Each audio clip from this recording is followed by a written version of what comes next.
ได้กินได้ตานไปใจเน้อเอาลงบางเขาเน้อนอนอยู่หันเนาะฝันไหวเอา ไหวกันเน้อลงโอนก็อย่าหาแขนฮัก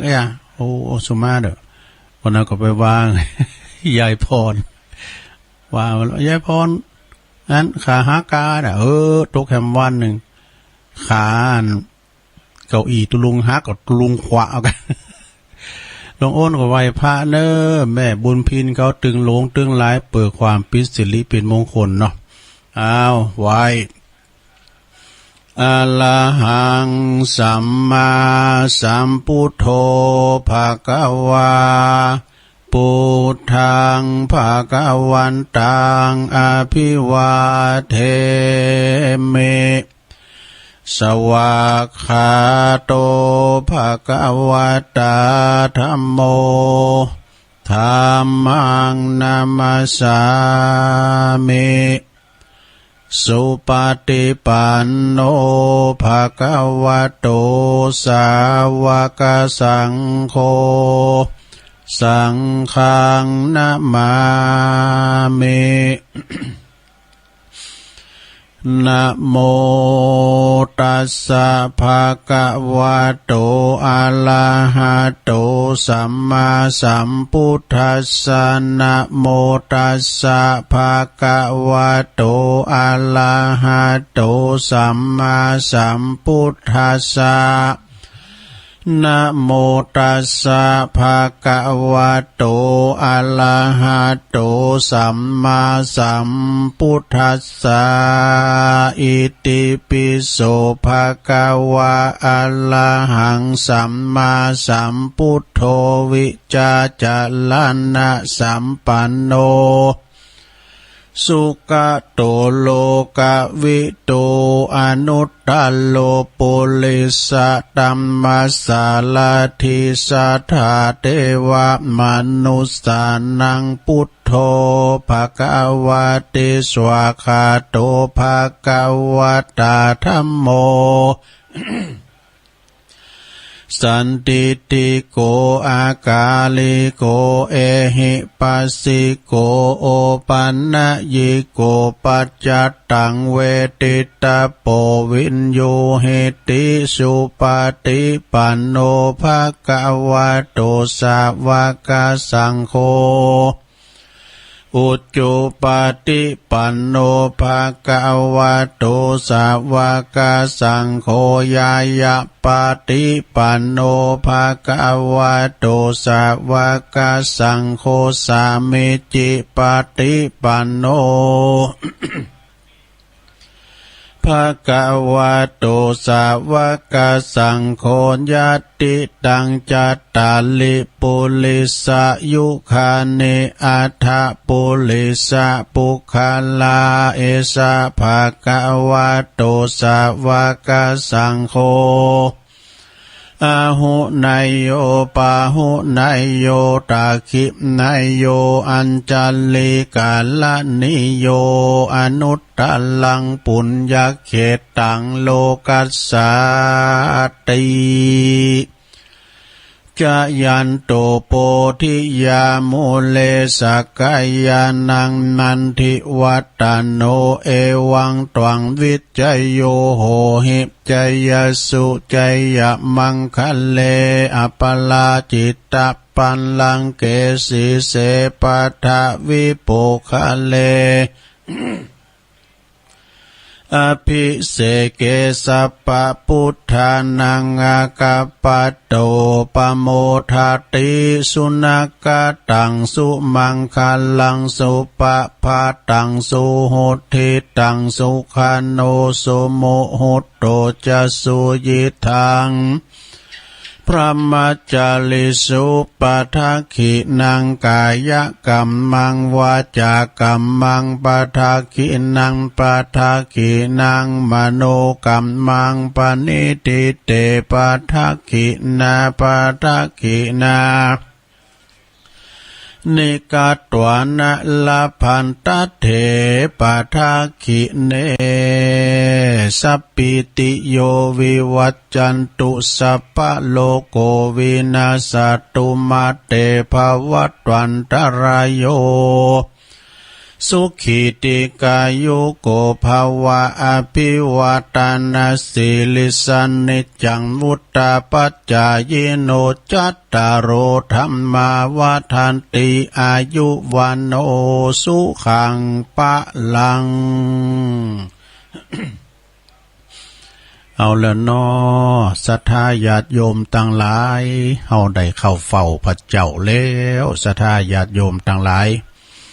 ไหวพระนพธรรมนอเปิ้นว่าขอคุณพระติตไลยรัตนะผ่านแผ่วพระเกี่ยวเจ้าตั้ง3ประการ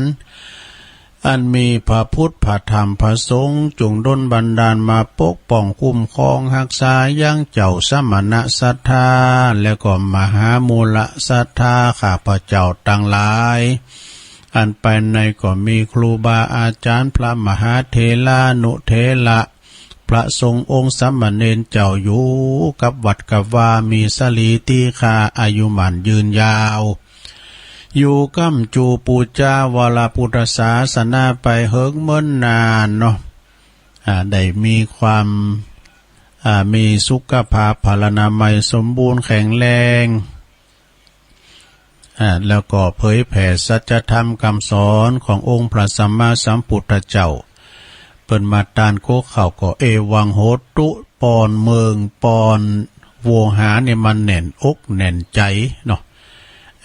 แล้วก็ขอให้อยู่ดีมีสุขตลอดถึงศรัทธาญาติโยมปออุ้ยแม่อุ้ยปอลุงแม่ป่าเนาะ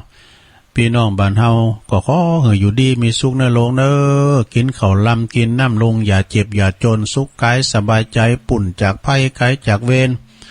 มาดแม่นว่ามุงมาดปรารถนาสิ่งหนึ่งสิ่งใดเป็นไปในทางที่ชอบประกอบไปโดยคุณธรรมแล้วก็ขอสมอนุมัยใฝ่อ่างเด้ออย่าเจ็บอย่าจนนะอีปอยแม่เขาติเปินติดต่างติดเตงเนาะติดสังคมติดบ้านแล้วก็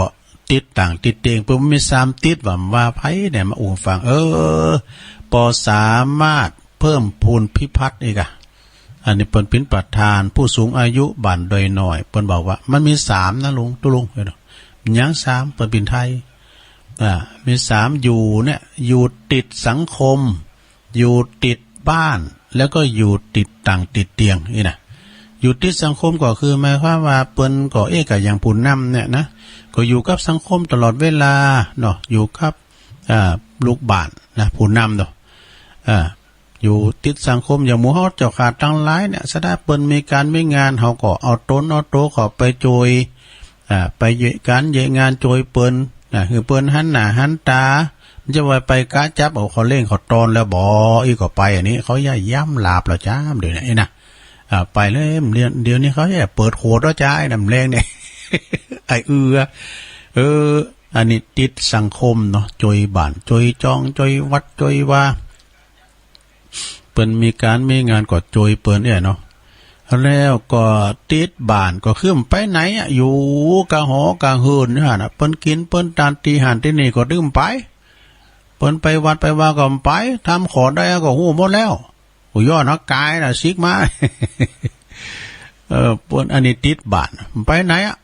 กินตานเปิ้นไปหันไปนี่เปิดหูเปิดตาน่ะเอาบ้านปิ้นหมอกเนาะแต่ว่าเปิ้นติดต่างติดเต็มเจ้าติดบ้านและติดต่างติดเต้นเนี่ยติดเต้นเนี่ยเปิ้นเหินไปไหนก็ไม่ได้ใครไปตึกตัวให้มันไปมันลุกสังขารบ่อำนวยไปแล้วเจ็บแข้งเจ็บขาลุกก็โอยนางก็โอยมันได้ตะลุกว่าเปิ้นว่าตัวนี้เนาะมันได้ตะลุกเปิ้นว่าเอากูนขึ้นก่อนให้ปีนั่นแต่เนี่ยพอควายเหรอหลงเอาควายเนี่ยมันลุกนะมันเอากูนขึ้นก่อนโน่เป็นงัวเป็นควายนะพอหรอโอ้วันนั้นไปหันควายหยักสนาดเนี่ยออกในคลิปนะโอ้ตัวเต้ตัววาวควายไทยเขาเนี่ยนะเปิ้นผสมอย่างได้บ่อย่างฮิปโปของเสียเบิ่มเปิ้นว่าถามเปิ้นไปสัมภาษณ์ตัวนี้ตัวต่อใด1.3 ล้านเอาดูโอ้ตัวเดียวนี่นะสนา 900,000เฮาวันหนักแล้วนะนี่1,300,000ตัวนะแม่ควายแม่นะเปิ้นว่าเป็นควายงามอ่ะเป็นควายปู่กับควายงามหมายความว่ามันหูกรรมตัวเนี่ยแต่ก็เดียวกันเปิดดังสถานีวิทยุกันกะอู่ลำปามบละกับเดียวกันขอบคุณสถานีที่เปิ้นมีบุญคุณกับหมู่เฮาเจ้าขาดตั้งหลายบุญหูน่ะมีเปิ้นก็ไม่ได้ยินเดี๋ยวนี้ฟังครบโทนหมดเมืองฝางตุลุงก่อนส่งเช็คระบบแล้วดังจะดีเมืองฝางแล้วก็แม่แจ่มแล้วก็สถานีเพื่อการวิทยุเพื่อการศึกษาพระพุทธศาสนาและวัฒนธรรม FM 104.50 เมกะเฮิรตซ์วัดไฟหินอำเภอเมืองจังหวัดเชียงใหม่โดยเมตตาบารมีธรรมอาจารย์ท่านพระครูสมุวิสุวัตวรกิจโจนะท่านอาจารย์เปิ้นถ้าว่าเฮาถ้าออกนะเปิ้นจะขยับขยายเจ้าก็ฟังตุลุงทองโปโตเปิ้นต่อต้านเรื่องเหล่ายาพระปิ่งเปิ้นนั้นคืนเฮิรนหมายเอามาก่อนแล้วเอามา3 ลังเอาเบียร์มาเอาแม่โขงมาดอฟังบ่น่ะถูกเปิ้นว่ากูกรรมเด้อเวลาจะกินจะต้านไปปู่เจ้าสั่งวัดปุ่น มันไก่กันละไม่นะผู้นำทำกรรมเนี่ยเป็นว่าผู้นำนะผู้นำกับปุ้นปลงบ้านแกบ้านนี่กันเนาะให้ไปชุมไปเมาเหล้านะลูกน้องหายหมดเลยอันนี้สมาร์ทว่าทำตุลุงทองแล้วขอบคุณ104.50 วัดไฟหินเนาะเมตตาบารมีธรรมอาจารย์พระครูสมุวิสุวัตวรกิจโจตุปีเปิ้นมาบริหารจัดการเองสถานีวิทยุของคณะสงฆ์อำเภอฝางโดยมีเมตตาบารมีธรรมในประเดชพระคุณหลวงพ่อท่านพระครูสุจิตานุรักษ์ด็อกเตอร์เจ้าคณะอำเภอฝางFM 100.25 เมกะเฮิรตซ์ตั้งอยู่หน้าที่วัดพระบาทอุดมนำบ่อซาวาสำนักวิปัสสนานะซึ่งก็ตั้งตุปีจำเริญตุปีเลินเปิ้นก็เกี่ยวสัญญาณไปพิธีเรียบร้อย12 กันยาก็ปะกันพี่น้องฝางแล้วก็สถานี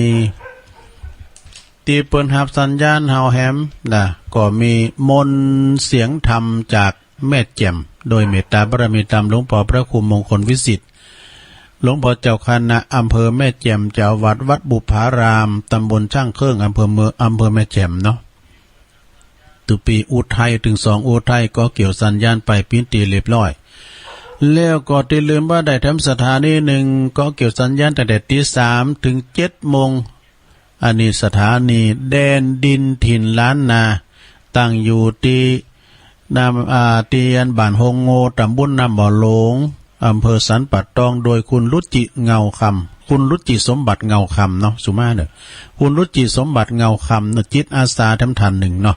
103.50แดนดินถิ่นล้านนาแล้วก็สถานีวิทยุของปดมในเปิ้นหับปุ่นกัน5 โมงถึง 7 โมงในห้างปดมห้างปดมกับบ้านทุ่งเลลิโอ 89.50 แถมบืดเปิ้นถวายแถม1 ชั่วโมงตอนบ่ายตั้งแต่ 3 โมงถึง 4 โมงแต่บุตรปากันบ่าย 3สถานีวิทยุของ98.75 อันนี้คลื่นธรรมะเพื่อชุมชนตั้งอยู่ณที่วัดห้วยตองศักตำบลคงเป้าอำเภอจอมตองโดยเมตตาบารมีธรรมอาจารย์ท่านพระครูวาปีวรมานิตเจ้าอาวาสเนาะท่านชวลิตชยวังโสก็เกี่ยวสัญญาณไปพิธีเรียบร้อยและดูจะเหมือนเมืองนานบนโดยนาเมืองนานแฮปปี้เบิร์ธเดย์หัวประใจสวัสดีพี่น้องเมืองนานก็ท่านอาจารย์ดร.สุจินต์นันทธรรมก็เปิ้นก็แปลงวิทยุปินดีละเครื่องส่งดีละเรียบร้อยเนาะถ้าว่าเปิ้นฟังทางระบบออนไลน์ระบบอินเทอร์เน็ตก็ทั่วโลกฟังกันไปสดาญาติโยมทั้งหลายนี่ฟังกันไปตามสบายวันนี้มาเป็นวันแรกมีทำหนังแฮมแรงเบื่อจะเอาทำตุอุ้ยมาเตด ทำนั้นเปิ้นว่าทำพื้นเมืองลูกหลักลูกยักลูกมันอันนี้พี่จะได้แรงเบื่อเกินเนาะจะเล่าในทานด้วยตอนบ่ายมื้อจะเล่าในทานเลิงหยังหมาหรือว่าสุนัขจิ้งจอกกับไก่ป่านี่พี่จะได้บึ้นแรงฟัง หาให้โทมแรงเจ้านี่มันเต้นนี่นะซะนะโทมแรงปุดตัวสายหางนะสายหางอย่าไม่ซีมจังอ่ะโอ้ขอโทษก่อนเด้อตุลุงพอเป็นสายแรก ก็แต่ว่าในตุลุงที่แรกก็เปิ้นก็หือเตนนะว่าตอนแรงเพราะว่าตุลุงขึ้นไม่งานว่านี่ก็เปิ้นตานสังนะวัดประทาดอยน้อยตอนรับครูบาอาจารย์33วัดด้วยกันก็ตานตามว่าละโอกาสเดือน12ขึ้น8ค่ำถึงประจำทุกปีโลตานหาผีไตเก่าเนามึนเปิ้นว่าเดือน12ปล่อยเพจปล่อยผีทำเปตพลีวันนั้นตุลุงก็เตไปแล้วแต่ขึ้นแล้วนี่ซัมโมนได้ทันจินวรปุ้นเปิ้นอยู่พะเยาบุญนะเปิ้นเตทำเรื่องบุปเจเปตพลีเปิ้นอธิบายโตแม่นยำแต่อันนี้ก็ปินทำตานหาผีไตเก่าเนามึนนะก็ฟังกันปล่อยเพจปล่อยผีดังนั้นก็ต้องขอขอบคุณท่านอาจารย์ท่านพระครูเปิดขึ้นแล้วนี่เพราะว่าเป็นวันศีลนะโยมก็คุณเฒ่าก็ยังมาโทรมาหาตุลุงอยู่ย่ามีตู้เจ้าก็ตู้เจ้านะรถเตียอยู่ฮะอันนั้นเป็นรายการแห่งแต่สอนได้ดีนะสดเลยแห่งก็ฟังกันเบิ่นลงเนาะวันนั้นก็ตั้งท่านพระอาจารย์เอาหลักปัญญนนั้นวัดสันเหมืองเพื่อก็มาเราทำเรื่องทำเรื่องอุทลาเนาะอุทลาต่อน้อยองคำน่ะสถาญาโยมอาจารย์เน้นหลักเป็นเหล่ากันล่างโมนตุลุงสมัยเรื่องควายมันก่อนแน่มีวิทยุฟังในกลางตุงกลางหน้าก็เปิ้นมีซอได้แม่ครูแสงเอ่ยเขาเนี่ยก้าเนาะที่เปิ้นซอนะคันน่ะดาวลุ่งเนี่ยปวดตัวเปิ้นคำกันก่อนเนาะเมน้อยเมหลงนะอันเดียวฟังนะการโอ้เห็นตาไห้ด้วยนะขนาดฟังซอนะซะนะอุทลาเนี่ยนะต่อน้อยองคำการหนาก็ฟังทำเนอะแต่ว่าบดีก็มีอันนี้หน่อยเนาะซะนะมีผ้าป่าเนาะผ้าป่ากลปผ้าป่าของทหารเปิ้นมาต่อโดยการนำของท่านพลตรีดำรงคงเดชนะผู้อำนวยการสำนักงานพัฒนาภาค3หน่วยบัญชาการทหารพัฒนากองบัญชาการกองทัพไทยเจ้าหน้าที่ทหารเพิ่นก็มากันหลายเนาะพี่น้องสดาก็มากันหนักขอบคุณพี่น้องบันกลางด้วยเนอะเพิ่นมากินมาตานโดยก็เดียวก็จะมีละจื้อหน่อยนะโต๊ะโจยมีเฮ้ยเดี๋ยวโต๊ะโจยมี ปล่อยเพจปล่อยผีกันสดาญาโยมทั้งหลายเนาะก็ยังบ่ลืมศรัทธาที่เปิ้นมากินมาตานแม่มณีเปิ้นฟังกันอยู่ก็แฮแม่มณีวิญญาลัตน์นี่เปิ้นอยู่ปุ้นหมู่บ้านวรุณนิเวศวรุณนิเวศก็ปุ้นนะในเมืองเชียงใหม่ก็เคยมากินมาตานสำหรับเปิ้นก็ตันไปหาพระทองคำธีระธรรมโมค่อยนะพออ้ายแม่แก้วเขาทรงแก้วอันนี้ก็เคยกินเคยตานด้วยกันก็เลยตักตายวันนั้นก็ศรัทธาญาติโยมทั้งหลาย วันนั้นก่อนมีคุณที่เปิ้นโทรมาบุคคลสำคัญของตัวลุง เจ้านายเก่าต้องขอบคุณตังอาจารย์องค์อาจหรือว่าท่านตุปีวันก่อนนะเพิ่นปิตุเดี๋ยวนี้เพิ่นปิตุเจ้าเก่า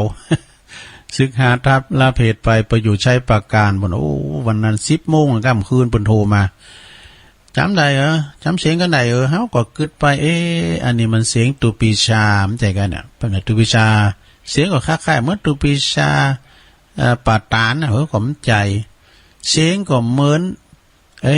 อันนี้เหมือนปีนันวินคำเวงเนาะปีนันวินนี่เปิ้นขายลาบเนาะนาวัดสุวรรณขมใจเสียงก็เหมือนกันเอาไปมาเป็นวัดตุปีนันวันเนาะอาจารย์องค์อาจก่อนในเปิ้นเป็นสาธุเจ้าอาจารย์องค์อาจท่านมหาองค์อาจจันทวังโสก่อนนะโทรมามาจ้ากันเนี่ยก็เปิ้นก็ฟังเด้อเดี๋ยวนี้เราให้ฟังเด้อเนาะ ก่อนเปิ้นก็เป็นเจ้านายเก่าตุลุงนะสิงหาลาเพชรไปอยู่มาตุภูมิโลกภายนอกเพราะเมื่อก่อนนี่หลายกับเมื่อก่อนในสมัยวอโด4041424948เนี่ย 43 สมัยวอมันมีรหัสวอหรอก40ก็ตั้งปีนานวันเฮานี่ก็อาจารย์โอ่งอาจเนาะ41ก็อันมหาผล41นี่พี่กันเนาะ41ก็ตุปีวัดปัดตองกันเนาะ42ก็มหาผล43ก็ท่านพระครูวิรุณสุตการ48ก็อาจารย์สวิทย์อาจารย์เป็ก49ตุลุง สมัยวอมก่อนนะซะนะมันก็ไปตามยุคตามสมัยเดี๋ยวนี้คือสมัยวอนี่มันกินใจทำแล้วมาตั้งมือถือทำแล้วเนาะก็เจริญพรขอบคุณกับอาจารย์องค์อาจเน้อที่บ่ละบ่ลืมกันโทรมาปิ้นกำลังใจอีดอกเปิ้นว่านะอาจารย์องค์อาจจันทวังโสหรือว่าอันเปิ้นเดิมเปิ้นก็อยู่นี่กับบันดอนน้อยนะบันดอนน้อยตุลุงเคยไปชั้นเพนที่หันน้ำก่อนยามมื้อเปิ้นปิ้นตูนะพ่อแม่เปิ้นยังมีอยู่นอกก่อนก็ไปชั้นเพนพี่น้องเปิ้นก็จะลืมตุลุงลงกะนะแต่ปีนั้นเปิ้นย่ำลืมแต่เปิ้นโทรมาคือกำลังใจฟังแม่บ้านเขาโต้งหาอย่างนี้เปิ้นว่านะแม่บ้านอันแฟนเปิ้นเป็นไทยตุลุงเขาก็ตวงหาอยู่ผมเจ็ดโต่งกันเปิ้นว่าคือเปิ้นก็ถามหากันเนาะ ตวงหาอันนี้เนี่ยมันกี่วันลืมนะแล้วมีน้องคำคุ้นนึงนะอันนี้ละอ่อนได้ฟังกับยายผมเป็นแฟนครับตุลุงครับดูน้องยังลืมถามจื่อเปิ้นอยู่ใหม่ป่าฝางอยู่ม.2ก็ได้วันล่ะได้ฟังให้ก็ล่ะไว้ฟังในล่ะเด้อเป็นแฟนคลับตุลุงถึงวันฟังตัวยายว่าโอ้ขอบคุณเนาะขอบคุณหลายๆปุ่นเนาะเขาจะไปปากันทำกรรมกับปุ่นเนาะที่วัดพระบาทอุดมก็คุณแม่อัมพาพันธ์ชัยเมืองยองเจ๊ไผ่นี่เปิ้นจองรถตู้กันแล้วดอกจองรถตู้กันแล้วตะลุงปุ่นอยู่จอมตองรถหลานเนี่ยไอ้เนาะโอ้ก็ปากันไปเนาะเปิดหูเปิดตาไปติดบ้านนะเนาะเจ๊อัมพันธ์เจ๊ไผ่นี่เปิ้นขายของเนาะเปิ้นยังเสียสาระเนาะคือลูกเปิ้นเฝ้า แล้วก็ตั้งคณะพระผู้จัดรายการก็สร้างคุณงามความดีก็หันปีหันน้องตั้งเวียงป่าเป่าเปิ้นน้ำโถมน้ำทุน้ำถากหลังน้ำลดก็จะไปเยียวยาอยู่ก็เดี๋ยวก็ประกาศเนาะเอาล่ะสถาญาติโยมอู่กันไปอู่กันมาเวลาก็โตยมาติ๊กฟังกันไปเลยวันนี้ก็มีอย่างหนักทั้งหลายเลยนะผู้ก่อยเอาธรรมสหธรรมมาเตดรายการนี่ก็ฟังกันหลายวันนั้นก็โอ้ดีอกดีใจดีว่าพี่น้องแม่อุ้ยเลยว่ะแม่อุ้ยเลยสมศรีอายุ83ปีโยมแม่อุ้ยเลยสมศรีอายุ83ปีดอกคำไต่พุ่นนะอยู่กองแลดอกคำไต่พะเยาบ่ดอกเปิ้นว่าฟังครูบาอาจารย์แต่ตุลุงนี่เปิ้นได้ยินนะเปิ้นจะออนไลน์ไปย่ำเจ้าเปิ้นออนไลน์ไปตอนค่ำคืนพุ่นพระครูสาธิตสารคุณท่านพระครูกัลยาณปราโมทย์ท่านอาจารย์วรรณชัยชยานันโทเปิ้นออกรายการและเปิ้นโทรมาโอ้อีแม่ฟังละม่วนฟังเสียงตุเจ้าขอเนี่ยฟังไปก็เหมือนกับจะหันหน้าลูกหน้าหลานมาแอวหาวเหี้ยดูอย่าจิตอย่าใจหลวงเอ้ยฟังประเดิมเดี๋ยวนี้มันง่ายเด้เอาจะฟังนำฟังทำกายนำต้องได้ใส่กันเตดถ้าวัดยางฟังเข้าที่ YouTube เนี่ยจะฟังทำเมืองจะฟังทำไทยเนี่ยมีหันหมดนะซะฮะจะสวดมนต์ก็ต้องมาวัดก็ได้เปิด YouTube อิติปิโสภความันมีหันโมดเนาะ วันนั้นก็ฟังตุลุงครูบาอินทรวัดสันป่ายย่างหลงน่ะเปิ้นเราเรื่องผีเพจซะท่ามว่าวันซื่นนี่ก็แต่ก็ให้ผีเพจเนี่ยมีอยู่โดดแต่ละวัดใดถ้ามีผีเพจนี่เป็นวัดห่างว่ะนะผีเพจนี่มันมีเพจดิบเพจซุก เพจดิบนี่ย่ำตายได้เป็นเพจนะเนาะเปิ้นว่าอันแม่คุณนึงที่เปิ้นสอบสวดมนต์นี่ก็หลงสวดมนต์สวดอิติปิโสอย่างนี้นะสวดเป็นประจำเป็นคนที่มีศีลมีธรรมศีลธรรมกรรมฐานตั้งมั่นนี่กันเนาะแล้วก็จัดจิตวางหรือว่าจะมีอานิสงส์อย่างใดฮู้น่ะแกก็มาถึงเดือน3เดือน4จิกุ่งมาห้องวิดว่ะจิกุ่งมาห้องเปิ้นอยู่ไกลถนนเนี่ยตรงโหเป็นถนนไปยืน2 ยืก็มีไผมันไผว่ะก็ ก็พุกมาก็อ้าวยี่มันห้องไอ้นะครูบาเพิ่นว่านะโอ๊ตแป้ก็จะปิ้นเพจอย่างตุลุงอย่างครูบาวาแต่จ้าจะหยาดน้าแม่ต้านมารับส่วนบุญเนยหรอเดือน12เอ้กะเพิ่นก็ว่าข้าพเจ้าได้ปั่มเป้งปาละมีธรรมได้สวดโยโกห้องได้กินแดดตานมีบุญกุศลจะได้ก็ขอให้ได้บุญได้กุศลด้วยกันเด้อจะหยาดน้าแม่ต้านรับส่วนบุญส่วนกุศลเด้อหยาดน้ำเลยทหารมาในไฮเซฟอ่ะนี่มันเป็นจี้ดู อันนี้หันปิ้นโตปิ้นตีนนะได้ยินกระเสียงนะหลวงนะการหันปิ้นโตปิ้นตีนเขาว่าพี่เพจนี่ใบมันมองใบตาลเนี่ยมันสูงนะเหมือนเก้าตาลเนี่ยว่าดู มันพิจารณาเนาะพี่เพจเนี่ยมันมีกุฏิโลกกุวัดโลกโตคนถอดพนอนวัดก่อนลากศาสตร์ว่าหัน สุดศาลาเนาะให้โกนหน่อยม้ามาเห่าอยู่นะสถาญาติโยมต่อนนี้ไปไปมาเวลาลายกุ่นก็เดี๋ยวได้ยินเสียงผาสวดมนต์เนนเขานะก็เสียงจะเล็ดหลอดตุลุงปิดตูกระจกหมดแล้วนะเปิดพัดลมสมาเป่าตาเนี่ยห่อนตาได้บ่นี่มาว่าดำกำหนึ่งเกินนำเรียนหลวงพ่อระดมพุ่มได้เข้าสวดมนต์ร่วมเด้อจะได้เข้าวิทยุเอกขอขาดอีกสักวัน ก็เดี๋ยวก็เอาข่าวสารงานบุญอันนี้มาว่าดำกำหนึ่งก่อนก็กะเกียมไว้ปิ้นอย่างนี้นะกะเกียมไว้เอาหังครู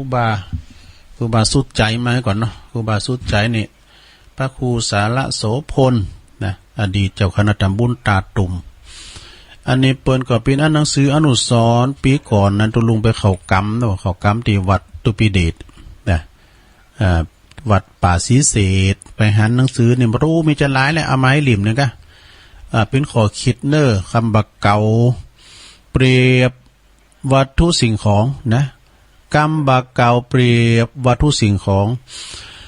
เปิ้นก็ว่ายามมึกมีกินอยู่ติ๊กยามเมื่อมีแผบตายิบก็ได้ฟังเป็นประจำสราญาติโยมเวลาเขามีกินนะกินอยู่ติ๊กนะแล้วก็ซ้อมหาไว้ เวลาเขามีกินก็ดีนะบุญลองฟังหรออันนี้เรื่องหมดกับจักแตนบุญนิทานให้มันเวลาแตนนี่นะ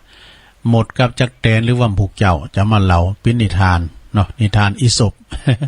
ก็มีคติตอนใจศรัทธาญาติโยมนะยามเมื่อมีก็กินอยู่ติ๊กยามเมื่อมีก็แผบตายิบเมื่อว่าเฮามีศรัทธาเฮาก็แปลงเสาะหาใหม่ติ๊กอย่างเฮาถึงวันนี้เฮามีอยู่ไม่กินมีถึงวันนี้บุญเก่าลูกเสวยบุญเก่านะถ้าบุญเก่าเฮาหมดเฮาสร้างบุญใหม่ก็บุญต่อบุญศรัทธาญาติโยมหลายหมดอย่างเดียวก็เฮาเยนาเฮาได้กินข้าวปีนี้เฮาเยนาปีแล้วลูกนะปีนี้ปีนี้มันได้เย็นนะเนาะปีหน้าก็ไปมีกินก็เยกันไปกินกันไปศรัทธายามเมื่อมีกินอยู่ติ๊กยามเมื่อมีแผบตายิบ แหมกำหนึ่งเราบอกว่ากินอิ่มแล้วก็นอนบัดลับนี่อันนี้ก็หมายถึงว่าการเฮากินอิ่มต้องแต่กินข้าวอิ่มต้องแต่มาเกิดถึงลูกถึงหลานเอาฐานเอาการเอางานบะหำบะเฮนก็ปิ้นตุกอกตุกใจนอนบัดลับทำแล้วนะลูกเต่าเหล่าล้านเปิ้นก็ปิ้นดีมีหังเปิ้นก็เพาะหำเฮนศึกษานะเปิ้นก็ตุกยามเมื่อหนุ่มแต่สุกยามเมื่อเฒ่าอันนี้กินแอลครบหมู่ครบฟุ้งเมื่อคืนกึดโลดเขตนะซะถ้าจะไปเขตเนอะถ้าเตก็กึดไปนะกินอิ่มนอนบัดลับมันเขตเนาะถ้าเตก็กึดถึงนี่ถึงศีลนะเนาะซะถ้ามันก็เขตนะเปิ้นว่ากินอิ่มนอนบัดลับเนอศรัทธาญาติโยมได้ไปสร้างหนี้สร้างศีลบางคนในทรัพย์สินมรดกตกทอดนะทรัพย์สินมรดกตกทอดพ่อแม่เอาไว้ละไว้ขายกินขายสิ่งที่ทำมาหากินของพ่อของแม่ไปนะทุกมรดกตกทอดนะซะนะซื้อได้ขายได้แต่ถ้าจะซื้อแถมถึงบ่ได้แล้วเนาะที่ดินมันจะเน่าหรอนะไว้หาเนาะมันดึงแต่แป้งขึ้นมาติ๊กๆแต่ซ้ำเติมมันก็สุดวิสัยนะจะกินจะต้านไปดนหน้าลูกเต่าเฮาก็ห้ามเพน มีก็ไปยืมเปิ้นจำเป็นต้องขายตุลุง ก็น่าฟังเหมือนกันนะน่าอินดูเนาะ กินอิ่มนอนบัดลับก็หือปงให้พองนะแล้วทำอย่างหนึ่งกินเหมือนเปิ้นแต่จะไปหือมันเหมือนเพิ่นอันเนี้ยอันนี้ฟังไอ้ชัยพิชัยใจพระนาทองเปิ้นว่าเป็นประจำหรอกโคศกนะกินอย่างเปิ้นแต่ไปหือมันเหมือนเปิ้นนะคือว่าเปิ้นกินข้าวบางทีเปิ้นโรยนะเปิ้นข้าวร้านอาหารภัตตาคารคาบนึงตกปิ้นปั้นนะซะนะ ปิ้นปั้นปิ้น2 ปั้น3 ปั้นสะเตอปิ้น5 ปั้นหมื่นก็มีนะซะได้เปิดไปหลายดู บางคนอย่างตุลุงวานนะกะจะตั้ง100เนี่ยบางคนนี่กินกาแฟแก้วเดียวอ่ะดูบางคนกินได้3 ขาบนะตั้ง100นะบางคนกินได้ตึงปอแม่ลูกดูมันเหมือนกันนะกินเหมือนเปิ้นแต่ไปคือมันเหมือนเปิ้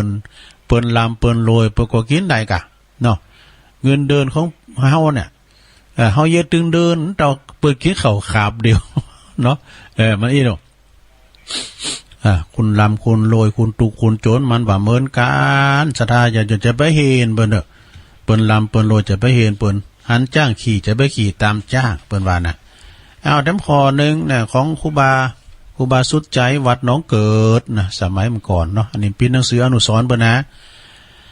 กินหือปอดกินหือปอหาบไม่นะกินหือปอขาบหาบหือปอแหงแป้งหือปอใจไข่หือปอนอนไข่หือปอหมอ นะซะดาเจ็บป่วยเมื่อยไข่หือมันปอหมอแต่บางคนเนี่ยเจ็บถึงฟังหามันนะมันถึงเจ็บมาอ่านหน่อยนะเผื่อไปหาหมอมันนักไปเห็นแล้วนี่แน่เจ็บไข้ได้พยาธิก็ได้ไปปึงหมอเนาะไปปึงหมอจะว่าเจ็บไข้ได้พยาธิไปถามหมดถามหมอไปกั้มหนึ่งก็ไปถามหมดถามว่าที่ไหนหมอดังไปใส่ขันต่างมา108เนี่ยเสียงไปแล้วนุ108มันตกคืดที่หันเอาตีนนี่ไปตามปู่จ้าไปอันนี้ริม100ดูโอ้เสียงไปทำแล้ว ใช่ไหมเดี๋ยวครับอยู่ดีกินได้ซะได้ลองไปถามหมดถามหมอหรอว่าอันนี้จุไม่แล้วไอ้น้ำใจแหละปึดคอนฮะจะแคบนะมันถึงมีหมดไปถูกผีที่หันที่นี่เนี่ยถึงวาดูเนาะ เนี่ยเปิ้นว่าเจ็บไข้ได้พยาธิก็ไปหาหมอไปหาหมดหาหมอแป้งหือปอใจแป้งเนี้ยก็ตามนะสถาญาติโยมนั่นหลายน้ำบวยนะหมอมีหาแก่นแป้งน้ำบวยแก่นเดียวมันไปปอดใจคุณหลายเนาะมันก่อนไปกินน้ำห่านเนาะมีน้ำหมอน้ำหมอนี่ซื้อใหม่เนี่ยมันกัดมันจืมยะมันยินนะสถามันยินแล้วมันหอมมันติเปิ้นเผาดินเผาหรอกนะเหมือนกับอันเอาไปตักน้ำกินแต่บางทีกลางตุงกลางหน้าเนาะก่อนนี้เปิ้นมีเบ็ดดอกตุลุงขอเลี้ยงควายก่อนไปกินน้ำตามกลางตุงกลางหน้าน้ำถุงบ่เดี๋ยวนี้แหละอ่อนหมูจักน้ำถุงนี่เปิ้นเอายำต้อยขี้ย่านะเปิ้นไปเลิ้งวันนี้แล้วเอามาอันว่าดื่มมาตักน้ำบ่อมาดื่มนะมันเนี่ยมาหอมน้ำเลยกินดึงก็ดึงประตูมันหอมซะนะขี้ย่านี่นะขี้ย่านี่มันก็แปรได้หลายอย่างนะเปิ้นเอาไปตามไฟก็ได้เนาะหาปืนมันปอแห้งเนี่ยโอ้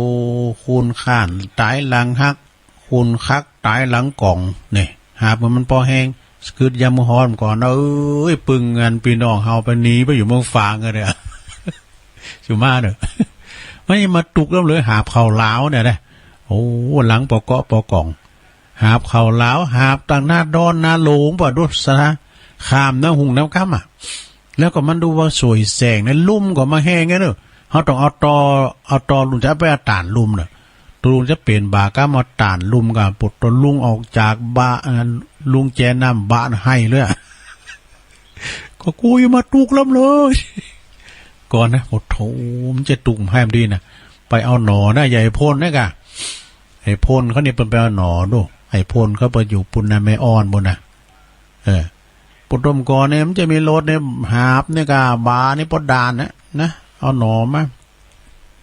เอามาโกกเป็นกล่อมแล้วมาตุ่มแล้วมามัดมาขายหนอตุ่มน้องนางบ้านนาหนูวันนี้อย่าเจอเนี่ยวันนี้นะที่หลวงพ่อว่านี่ เนี่ยสดาญาติโยมหาเผื่อมันปอแหงนะหาเผื่อมันปอแหงอันนี้เปิ้นว่าอีนะแล้วก็กินเนี่ยปอขาบเนี่ยกินก็จะไปกินจิ๊บกินจ๊อบลงขยะก็กินกินมันอิ่มไว้ก่อนเนาะกินเนี่ยมันอิ่มไว้ก่อนกินเนี่ยมันปอขาบหาเผื่อปอแหงแล้วก็แป้งเนี่ยมันปอใจ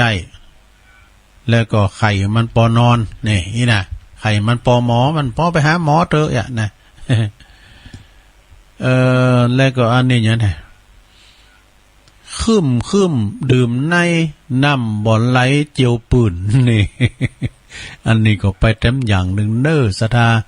น้ำนิ่งไหลลึกนะพออันดักกึกมือก็นั่นเน็ตในหน่อยกับเขาว่าเนาะคึมดื่มในน้ำบ่อไหลเจียวปืนนี่แล้วสมาเด้อเนาะทำเตือนนะปดโตคุณเฮาเนี่ยตัวแบบเนี่ยมันกะใจมันถึงอันที่มันคึมเนี่ยที่มันปากเนี่ยระวังเนาะที่มันบะโอดนะกระเสียมันได้เย็นเนี่ยปดโร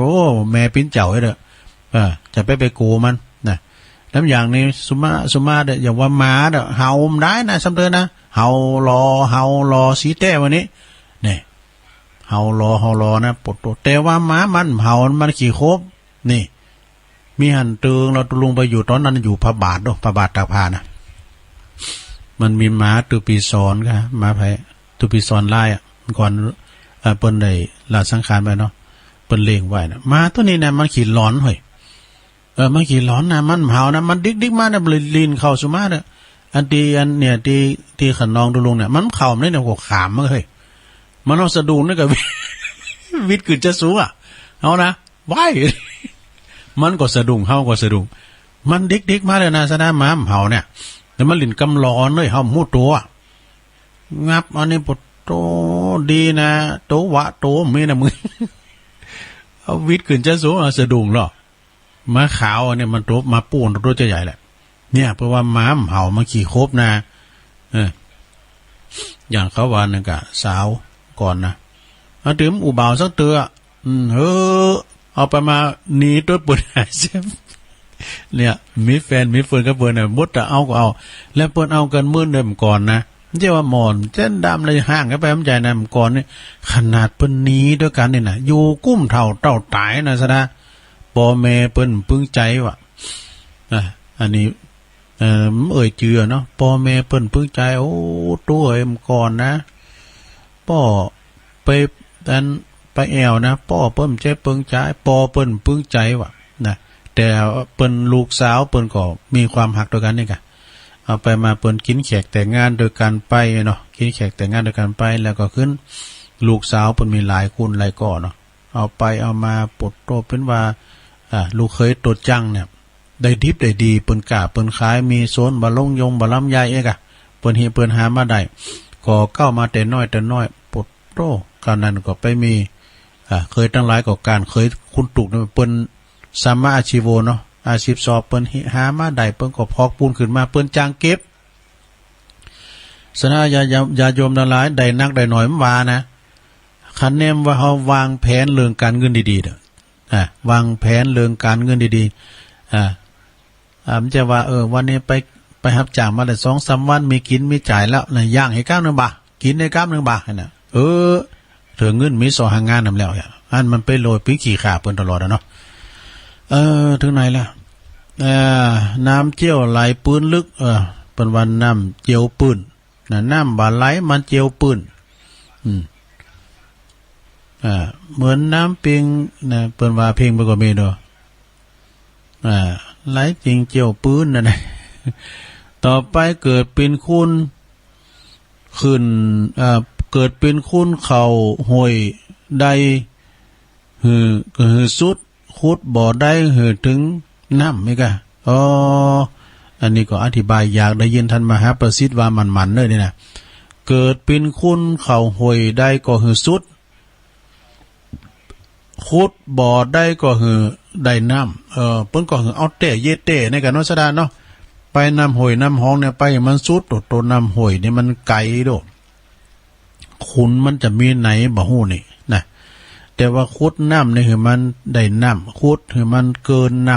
ำถึงทรายคือมันได้น้ำนะมันก่อนนี่น้ำห่วยน้ำหองเนี่ยสระญาติโยมทั้งหลายเอ้ย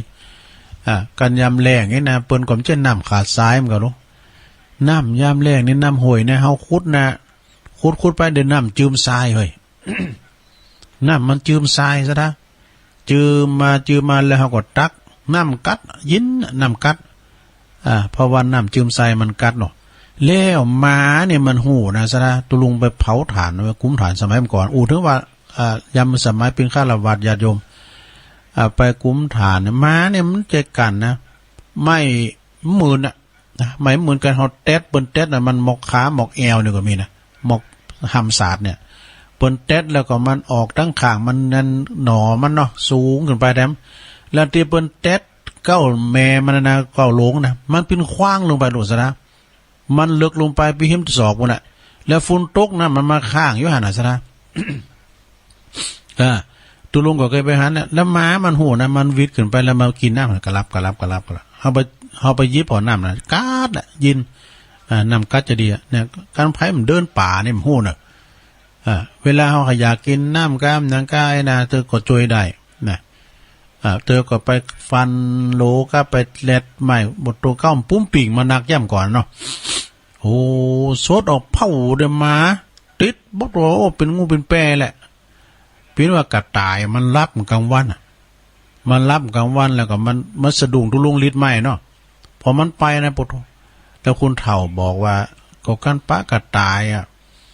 ก็เอาไม้นะบุ๊บนะแขงตัวเก่าเนี่ยมันดึงไปไหนมันได้เฮาก่อนนึกว่ามันแต่ว่ากระต่ายพวกก็เป็นว่าเฮานี่เอาไปไหนมันได้ปุถุอันนี้ของที่เปิ้นเล่าสู่จู้กันฟังคืมดื่มในน้ำบะเจียวไหลปื้นแล้วก็กล้วยก้ามงามก้ามกล้วยนี่อันนี้ก็เป็นปัญหาเนื้อสถานเนี่ยกล้วยก้ามงามก้ามกล้วยก็ถ้าจะช่วยก้ามก็ไปเนาะได้ยินอาจารย์พระครูอภิวัตรว่าปิ้นประจำน่ะ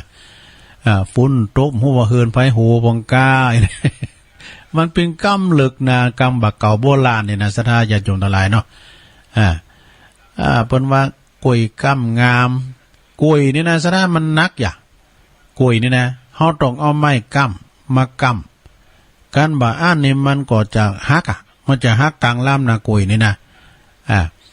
งามก็ก้ำกล้วยนั่นมันปึงกันลูกนะเนี่ยก็คุณเฮาในสังคมก็โจยกันเนาะปีหู2น้องหู1ก็โจยกันไป อย่างเปิ้นหานั่นความตุกความลำบากเนี่ยสถานที่น้ำโถมเนี่ยมันใช่ให้มันดีเนี่ยนะสถานน้ำโถมนี่นะโอ้เป็นหมูหมากาไก่แมวไล่น้ำไปหมดนะสถานอย่างวันนั้นเปิ้นสัมภาษณ์อีแม่อุ้ยเปิ้นอยู่เมืองนานอำเภอเวียงสาบ่น่ะเมียอันไปหมดไก่ก็เมียแมวหมาไปไหนหมดบ่มันไผไปจุยไผได้น้ำมันมาโวยว่าทะลึ่งสถานเหมือนขืนแตกน่ะเพราะว่ามันเคยปะเคยหูเคยหันเนี่ยจะนำรถไปในหมู่ปื้นเฮอนะสะดามได้หยังมีหยังจั่วมันปิ้นขี่โคนขี่โลขี่เปื้อไปหมดว่ะนี่ก็อย่างห้องเฮน่ะเนาะที่อาจารย์บาครูเขาไปแจกของแจ่นดุมนี่เสียหายไปหมดเลยสะดามน้ำน้ำมันมีความเสมอเพราะว่าอันนั้นห้องเฮเนออันนั้นวัดเนอมันจะปิ้นบาไปโทมเปิ้นมันจะวาเนี่ยมันมีความเสมอลูกน้ำมีความประสานแล้วก็มีความเสมออันนั้นโฮงพักอย่าไปโทมเนอะระวังตำรวจได้ยับนะมันจะฟัง มันมีความเสมอสระเนาะ ก่อนนี้ทราย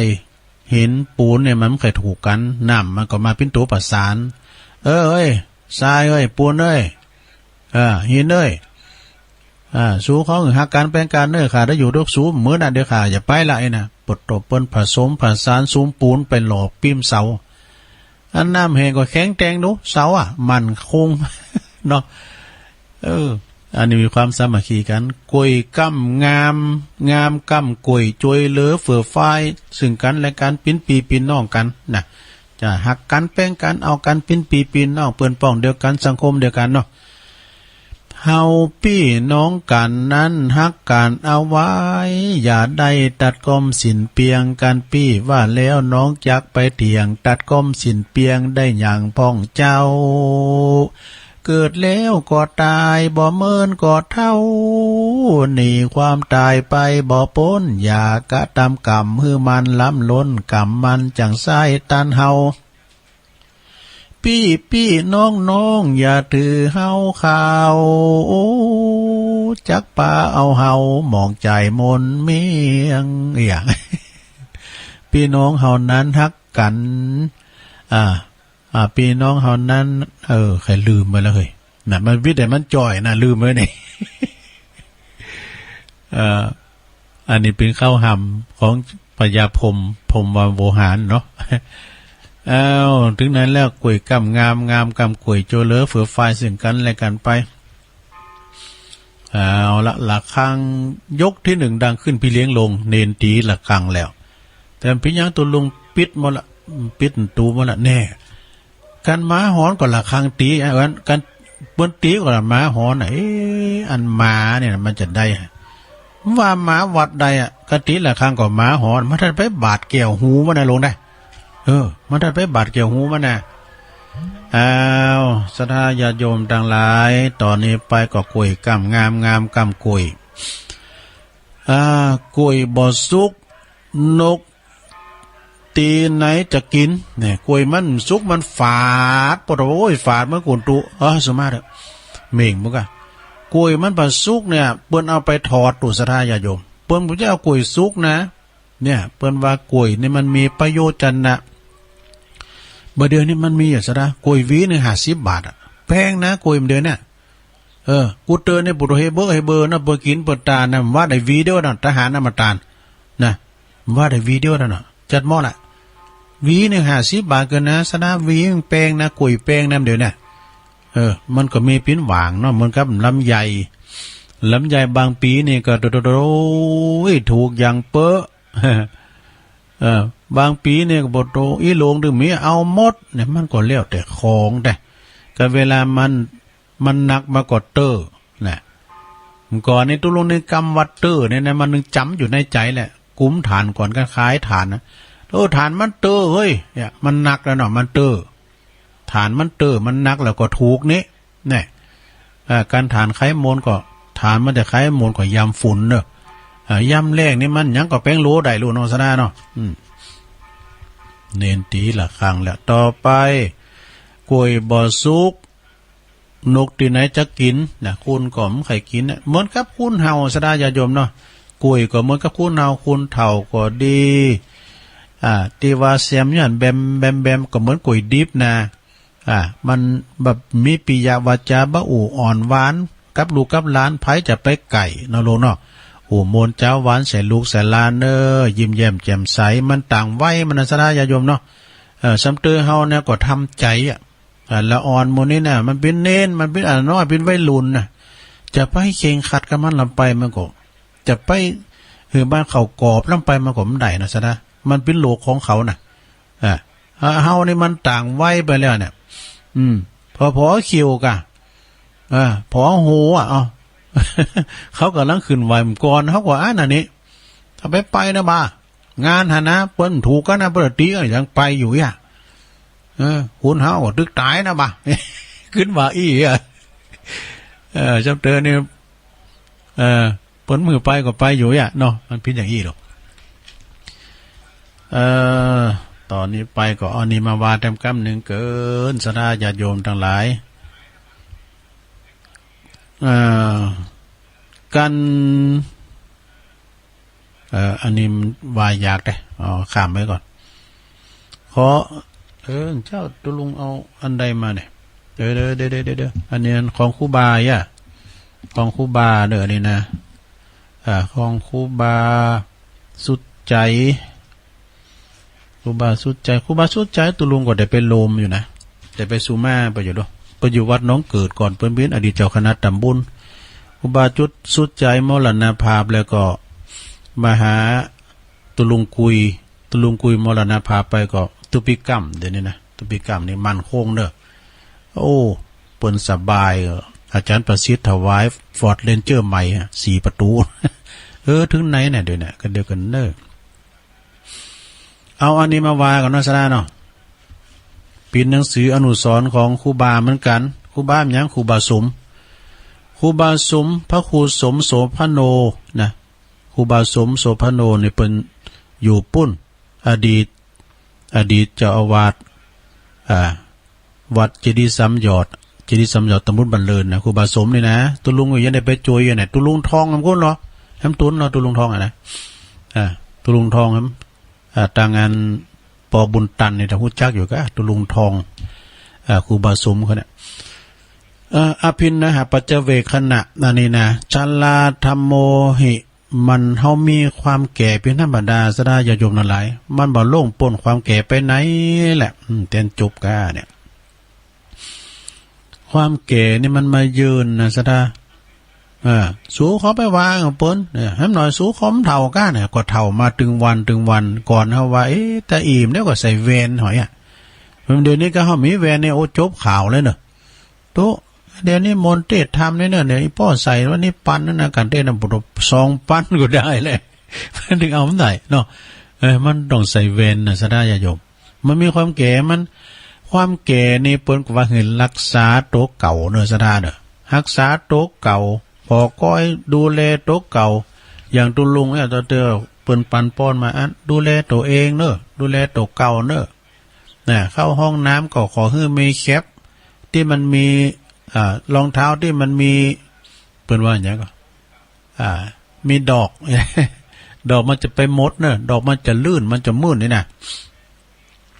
เปิ้นก็พอดูแลโต๊ะเก่าเพราะว่าหยังเพราะว่าคุณเฮานี่มันเฒ่าไปแล้วเนี่ยจะมาฮกมาแลนมาหยังก็ไม่ได้แล้วต้องดูแลโต๊ะเก่าบ่หือโต๊ะเก่าเนี่ยมันได้เจ็บได้ป่วยเนาะอย่างอีแม่เนาะขอบคุณนะอีแม่เนอะอีแม่นี่เปิ้นอยู่บ้านน้ำแพรบ้านน้ำแพร่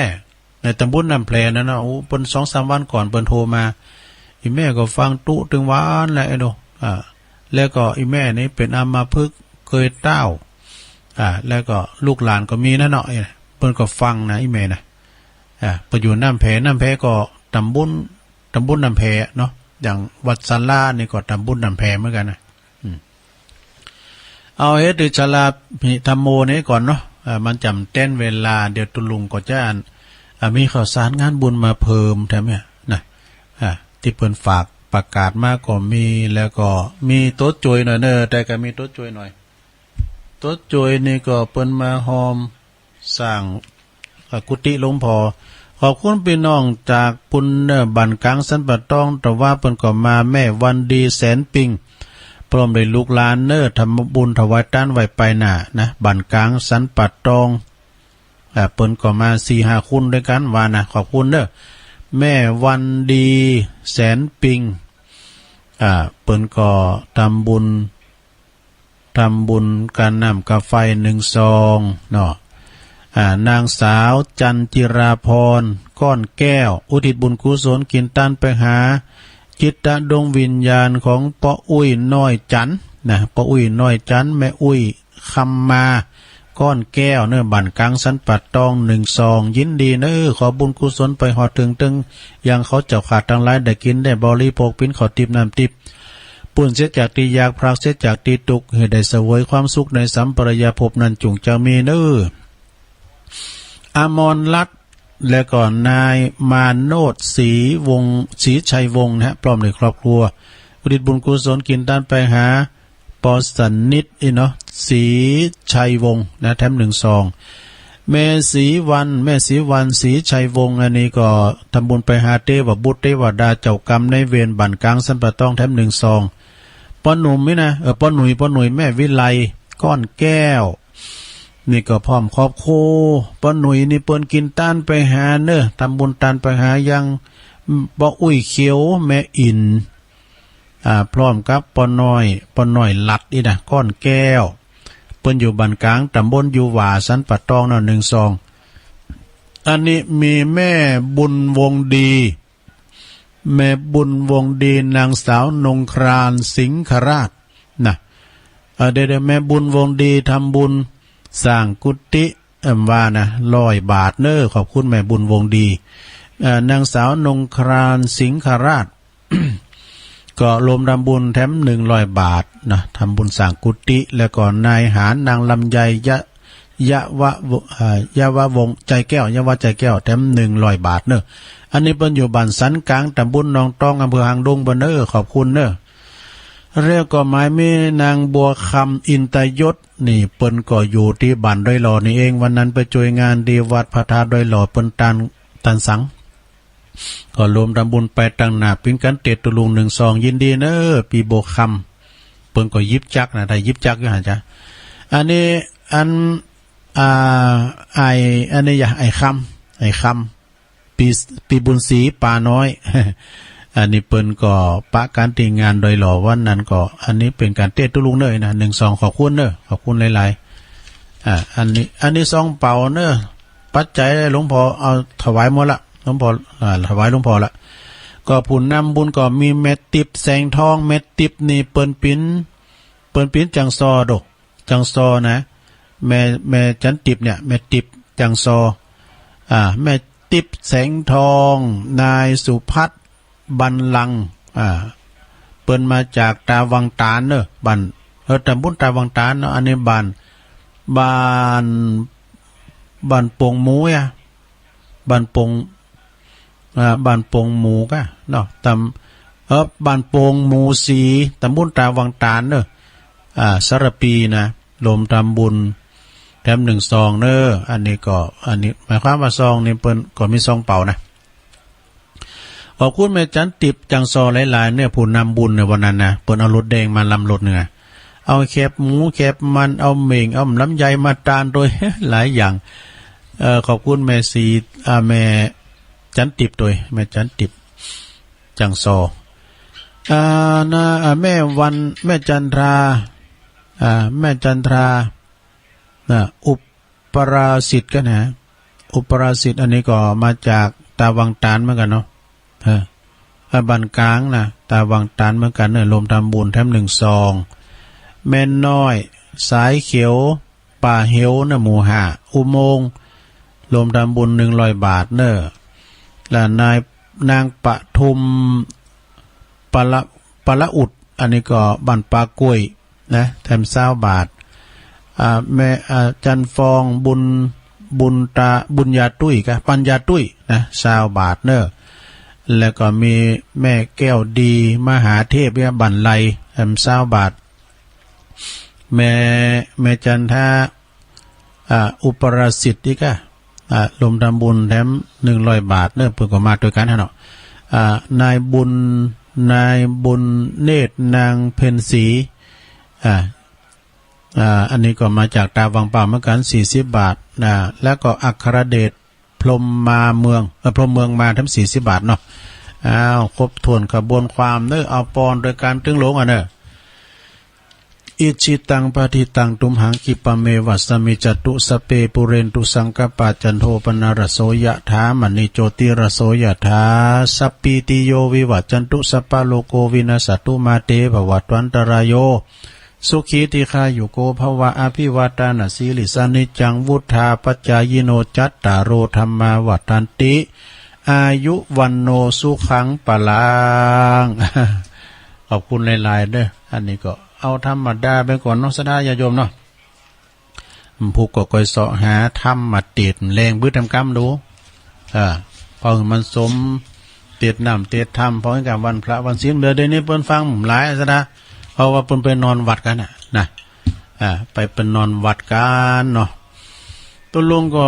จะได้ประกาศข่าวสารงานบุญกับนายโยมเนอะประกาศข่าวสารงานบุญสักเล็กสักน้อยเพราะว่าเปิ้นมาเพิ่มเติมก็ในวันที่27วันนี้เนอะสนาญาติโยมทั้งหลายติดจริงนี่ตุลุงก็ตั้งใจว่าจะไปเหมือนกันนะตุลุงส่งเมื่อก่อนนิมนต์ตุปีเอกพลตุปีเจนก่อนนิมนต์ตุลุงไปนะแต่ว่าไปไม่ได้ว่าวันหน้าวันตาก็ผ่านไปได้จะไปมุติตาจิตอยู่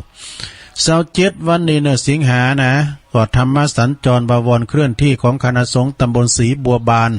อำเภอเมืองจังหวัดลำพูนณดิวัดเสาหินตำบลศรีบัวบานเนอะอำเภอเมืองจังหวัดลำพูนวัดของตุลุงสงฆ์เขานะเบิ้นมีธรรมสัญจรได้รับเมตตาองค์เทศจากพระเดชพระคุณท่านเจ้าคุณพระเทพรัตนนายกเจ้าคณะจังหวัดลำพูนเจ้าวัดพระธาตุภริพุนใจวรมหาวิหารเพิ่นจะได้มาเป็นองค์เทศเนอะ แต่ช่วงตอนเจ้าภาคเจ้านั้น9 โมงเป็นต้นไปก็พระสงฆ์พิธีเปิ้นก็จะมีการเจริญพระพุทธมนต์สืบจัตตาอายุวัฒนมงคล70 ปีของพระอธิการบุญส่งโสภณจิตโต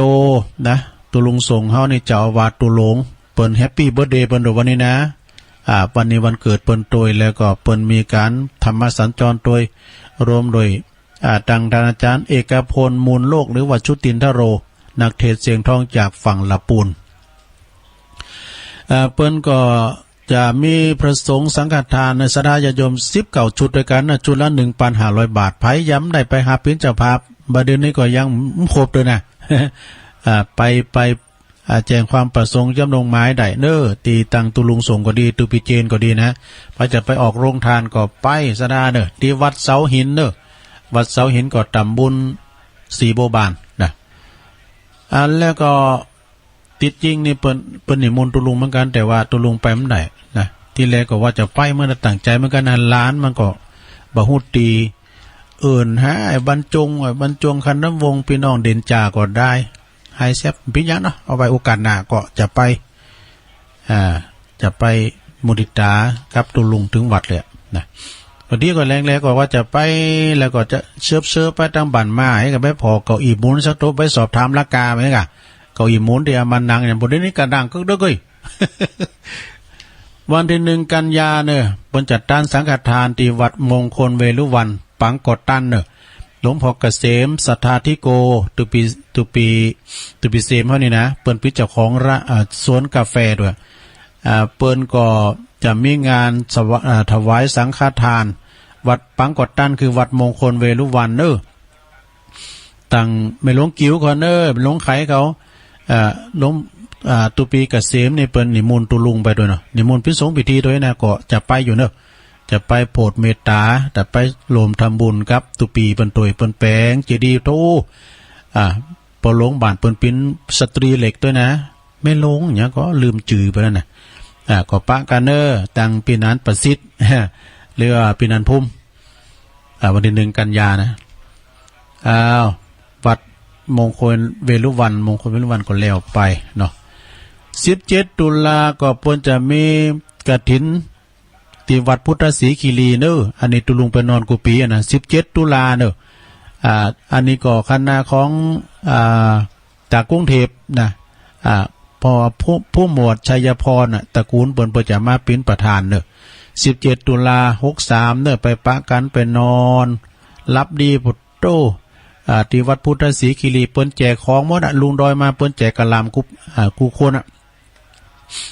อาจารย์วรรณชัยชยานันโทเนออันนี้ก็เปิ้นได้มาออกรายการด้วย22 ตุลาก็ที่วัดหนองผาขาวเนอะกฐินเหมือนกันนะท่านพระครูสถิตสารคุณเนาะปหลงสราวุฒิสลายุทธนี่กันเนาะแล้วสลาวุฒิกันเนาะศรีกุลจันกุลนะเนาะไม่ลงสายฝนก็ว่า24 ตุลาก็ที่วัดพระธาตุดอยน้อยนะปัดอันกฐินนะ25 ตุลานี่ก็กฐินที่วัดมอนห้วยแก้วเนอะ วัดมอนห้วยแก้วในปีนี้เปิ้นจะบรรจุผ้าฤทัยดวงจิตดวงใจพระเจ้าประทานในวิหารหลวงด้วยเนอะงานบุญใหญ่เนอะ25 ตุลานะ10 ตุลาก็เปิ้นจะมีกฐินสามัคคีแล้วก็กฐินปินสายที่วัดจ้างกำเนอะตำบลมะกอกอำเภอป่าซางอาจารย์ท่านพระมหาประสิทธิ์ธรรมาภินันโทปริญธรรม8 ประโยคเนาะ10 ตุลาเนอะเปิ้นก็จะมีกฐินที่วัดจ้างกำ แล้วก็วันที่7 ตุลานะฮะ7 กันยาเนี่ยสดาเนอะ7 กันยานี่ก็ตั้งคณะพระเจ้าหน้าที่พระสงฆ์คืนสีขาวเฮาเนาะเปิ้นจะไปแจกของอุปโภคบริโภคที่น้ำลดน้ำแห้งแล้วนะที่น้ำท่วมที่อำเภอเวียงสาจังหวัดน่านบัดจะไปนอนไปปีกเนอะพระจะไปก็ไป7 กันยานะโดยการนำของอาจารย์พระครูอภิวัฒนวิกรมตุลุงได้ไปเฝ้าสถานี เฝ้าเสาวันที่7 กันยาเนี่ยไปมีเข่ามีคล้องเนี่ยก็ไปเจาะไปหอมกันเนาะไปเยียวยาเปิ้นนำรถละ ตีอำเภอเวียงสาจังหวัดน่านเนาะ23 กันยาเนอะตีวัดศาลาตำบลน้ำแพร่อำเภอหางดงเนอะโดยมีเมตตาบารมีธรรม หลวงพ่อพระครูโชติสุวรรณสอนเจ้าอาวาสพร้อมด้วยคณะสัตยาวัดศาลาทุกโคเรือนเปิ้นก็จะมีการทำบุญทักษิณาอุทิศถวายให้กับครูบาเจ้าอินตาหรือว่าท่านพระครูพิพิธปุญญาภิรัตน์เนอะว่ามซื่นนี่ก็แล้วไปละนะโอ้เปิ้นได้ผ้าป่าแถมเกือบล้านนะเปิ้นได้ผ้าป่าแถมแล้วก็วันที่23กันยานี้ก็ไปฟังเทศน์จากท่านพระครูวิมลสุตตาพรเนอะยองหลงเจ้าอาวาสวัดดอนน้อยเนอะเพื่อจะไปปิ่นองค์เทศนาธรรมเจ้าภาพก็คือคณะศรัทธาวัดเท้าวังเท้าคำวังจากหางดงเนอะวัดเท้าคำวังจากหางดงเพื่อจะไปปิ่นเจ้าภาพเปิ้นอาราธนาคุณเดียวนะทางวัดเปิ้นก็ดื่มเดือดร้อน ได้ฟังธรรมจากโอวาทธรรมจากท่านพระครูวิมลสุตตาพรยองหลงโอ้เดี๋ยวนี้ก็ตุลุงก็ฟังเปิ้นไล่สดถึงวันนะอันนี้นักเทศเสียงทองวัดดอนน้อยนะรองเจ้าคณะตำบลแม่แรงเจ้าอาวาสวัดดอนน้อยแต่ว่ายองหลงวัดทุ่งปาเกตหมอวานี่เปิ้นแตนรายการวัดทุ่งปาเกตเปิ้นก่อสร้างมักคาห้องน้ำคือแปลงหุ่นตั้งไปหาห้องน้ำเนาะเปิ้นจะลาสไตล์คอนกรีตพระจะไปสร้างบุญกับท่านอาจารย์ท่านพระครูไพศาลเนาะเจ้าอาวาสวัดทุ่งปาเกตอำเภอดอยสักอำเภอสันทรายกันเนาะเป็นคิวก็เจิญได้สร้างมักคาหุ่นตั้งเข้าไปหาห้องน้ำเนาะเอาไก่มาแล้ว1 2 3กันยาก็เจิญโลมพิธีงานลอยอุปคุตประจำปีถึง3อำเภอแม่อายฝางชัยปราการก็ไปพร้อมกันตีวัดไม่อายโลงโดยเมตตาบารมีตามหลวงพ่อพระครูวิธานธรรมโสพลพร้อมด้วยคณะสงฆ์ตึงอำเภอหลายอำเภอนะ3อำเภอด้วยกันไปฟังเทศน์เมื่อคืนแล้วก็วันที่3เพิ่นก็จะลอยพระที่วัดไม่อายโลงนะลอยพระอุปคุตแล้วก็พี่น้องไตก็หลาย วันที่29เนาะสิงหาเนี่ยเพิ่นจะมีการวางศิลาฤกษ์พระธาตุเจดีย์แล้วก็อุโบสถที่วัดป่ารัชดารามเนาะตำบลเจตาตุมกาตำบลนครเจดีย์กะตาตุมกันเนาะเพิ่นว่าตำบลตาตุมมั้ยนะอาจารย์บาครู29สิงหานะ29ก็พุ่งฮื้อนี่กันเนาะก็จะมีการวางศิลาฤกษ์สร้างเจดีย์แล้วก็อุโบสถที่วัดป่ารัชดารามนะแล้วก็ในวันที่31ไก่มาถึงแล้วสนา31นี่ก็จะเป็นงานทำบุญอายุวัฒนมงคล56ปีแล้วก็ธรรมสัญจรบวรเคลื่อนที่ของคณะสงฆ์หน่วยอบรมประชาชนประจำตำบลมะกอกณที่วัดจ้างกำวันจันทร์ที่31สิงหาเนี่ยละไก่มาแล้วนะโดยอาจารย์พระครูท่านพระมหาประสิทธิ์เนี่ยเป็นประธานอปตด้วยและเวลา9:39นี่ก็จะมีพิธีเจริญพระพุทธมนต์สืบชะตาพระสงฆ์พระสงฆ์มหาเถระ9รูปเจริญพระพุทธมนต์สืบชะตาอาจารย์ท่านพระมหาประสิทธิ์11 โมงก็ถวายเพล 16 นาฬิกานะ16 นาฬิกาเปิ้นก็จะมีการสวดพุทธมนต์มาติการับทักษิณารับทักษิณาในวันที่วันเวลา16หรือ4 โมงแรง19.30 น.ก็จะมีการเปิดธรรมสัญจรบวรเคลื่อนที่ประจำปี63 20 นาฬิกาก็ฟังเทศน์ฟังธรรมโดยเมตตาบารมีธรรมอาจารย์ท่านพระครูสิริปริยตาพระครูสิริปริยัตยานุศาสตร์พระมหาดวงจันทร์ทัตตศีโลวุฒศีโลนะปท5ด็อกเตอร์นะรองเจ้าคณะอำเภอแม่แจ่มนะวัดปันแวนเป็นองค์เทศน์นะแล้วก็วันที่ ที่2กันยาอันนี้ปีนั้นดิบหรือว่าปมเลินตอกสินฝากประกาศมานะวันที่2กันยานี่ก็12ปิงเหมือนกันเปิ้นก็จะมีการต้านเข้าสลากพัฒทหารที่วัดก้อโมงตำบลแม่แรงอำเภอป่าสร้างวัดก้อโมงตำบลแม่แรงอำเภอป่าสร้างอันนี้เปิ้นตำบลปากบ่องสถานสุมาเปิ้นตำบลปากบ่องวัดก้อโมงนี่นะวันที่2กันยานี่ก็12ปิงพอดีเปิ้นจะต้านเข้าสลากพัฒทหาร ข้อมูลโดยกม.เลินนะฝากประกาศมาเด้ออันนี้ก็ขอเชิญโลมทำบุญนะวัดวังดินเนอะวัดวังดินตำบลโขงเปาเปิ้นก็ขอเชิญโลมทำบุญในการยกยอดชัดพระธาตุเจดีย์แล้วก็ยกยอฟ้าของอุโบสถโดยวัดวังดินตำบลโขงเปาในวันที่20 กันยาเนอะ20 กันยาวันติดพอดี20 กันยานี่นะเวลา 13.39 น.นะในวันที่20 กันยาเนอะโดยได้รับเมตตาโดยท่านพระเดชพระคุณพระศรีศิลปาจารย์พระอินทร์ผลอินทพโล เมตตาเป็นองค์ประธานในการยกชัดพระธาตุเจดีย์ตัวและก็คณะของคุณแม่จันฟองกิ่วแก้วประธานฝ่ายคารวาสและก็บริษัทเนาะอินซีทรานสปอร์ตนะแล้วก็บริษัทเขมรัตน์ทรานสปอร์ตด้วยแล้วก็บริษัทนครหลวงคอนกรีตด้วยเนอะที่วัดวังดินนะวันที่20เนอะตุลุงก็จะไปนะว่าวันสื่อนั้นปหลวงบัญชาเขาก็มานี่หรอ ตุปี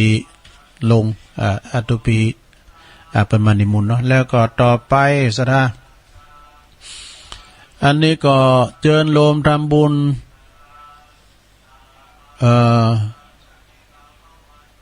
อันนี้ก็วังดินเหมือนกันนะ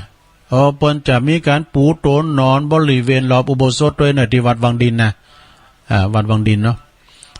เปิ้นมีตอดผ้าป่าด้วยเนอะที่วัดวังดินนะที่เปิ้นจะยกยอฟ้ายกยอดชัดคือเปิ้นจะตอดผ้าป่าด้วยแล้วก็มีซอด้วยเนอะไปฟังซอไอ้จันติบเนอะแม่ปีพันนีจอมตองเปิ้นซอตลอดวันเนอะแต่กะซอจันติบสร้างซอจันติบพันนีซอตลอดวันเนอะที่วัดวังดินนะวันที่20 กันยายนเนาะวันที่อันนี้ก็ในวันที่มันจดไว้หลายตีเนาะ ตั้งมันจดไว้หลายตีวันที่25 กันยาในกันนอกเปิ้นจะมีธรรมสัญจรเหมือนกันเนอะธรรมสัญจรที่วัดหนองเหงวัดอาจารย์พระครูวรธรรมนาถนะอันนี้ระดับอำเภอเนอะแม่ในกัน25 กันยาเนอะ25 กันยานี่ก็คณะสงฆ์อำเภอดอยหล่อนี่เปิ้นก็จะมีการจัดธรรมสัญจรระดับอำเภอและแจกของด้วยนะมีรถถีบนะปิ่นเก้า รถถีบมีสดปะนะครูบาอาจารย์ทุกวัดเปิ้นจะเอาไปเจาะไปหอมกันนะไปสมบัติคุณที่เปิ้นฟังเทศน์ฟังธรรมวันที่25 กันยาเนอะไปปะกันที่โขงแก้วอารามทั้ง3วัดหนองเหงตำบลสันติสุขเนอะท่านพระครูวรธรรมนาถอันนี้เปิ้นก็เป็นเจ้าวาดเนาะแล้วก็คณะสงฆ์โดยมีพระเดชพระคุณหลวงพ่อท่านพระครูสุนทรธรรมานุโยคหลวงพ่อใหญ่เฮาเจ้าคณะอำเภอปิ่นเก้าปิ่นกันไปฟังเทศน์อันได้ยินข่าวว่าเปิ้นนิมนต์ท่านพระครูปลัดท่านองค์ชยาพระโนยนะ ตุปีหนุ่มเฮาเนาะก็เชิญกันได้แล้วก็ขอเชิญรวมทำบุญเนอะทอดผ้าป่า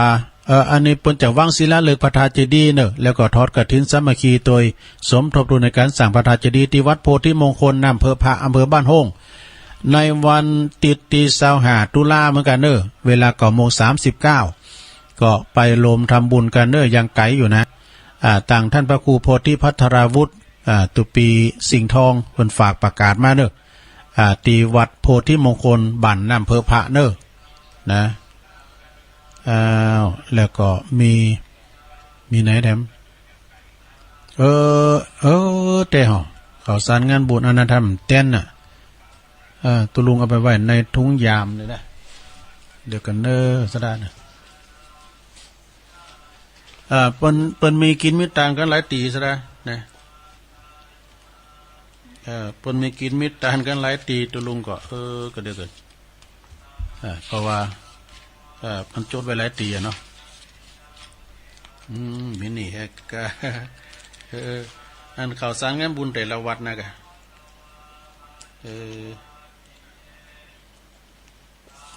ถ้ามันเต้นกับผูกก็ประกาศก็ให้ได้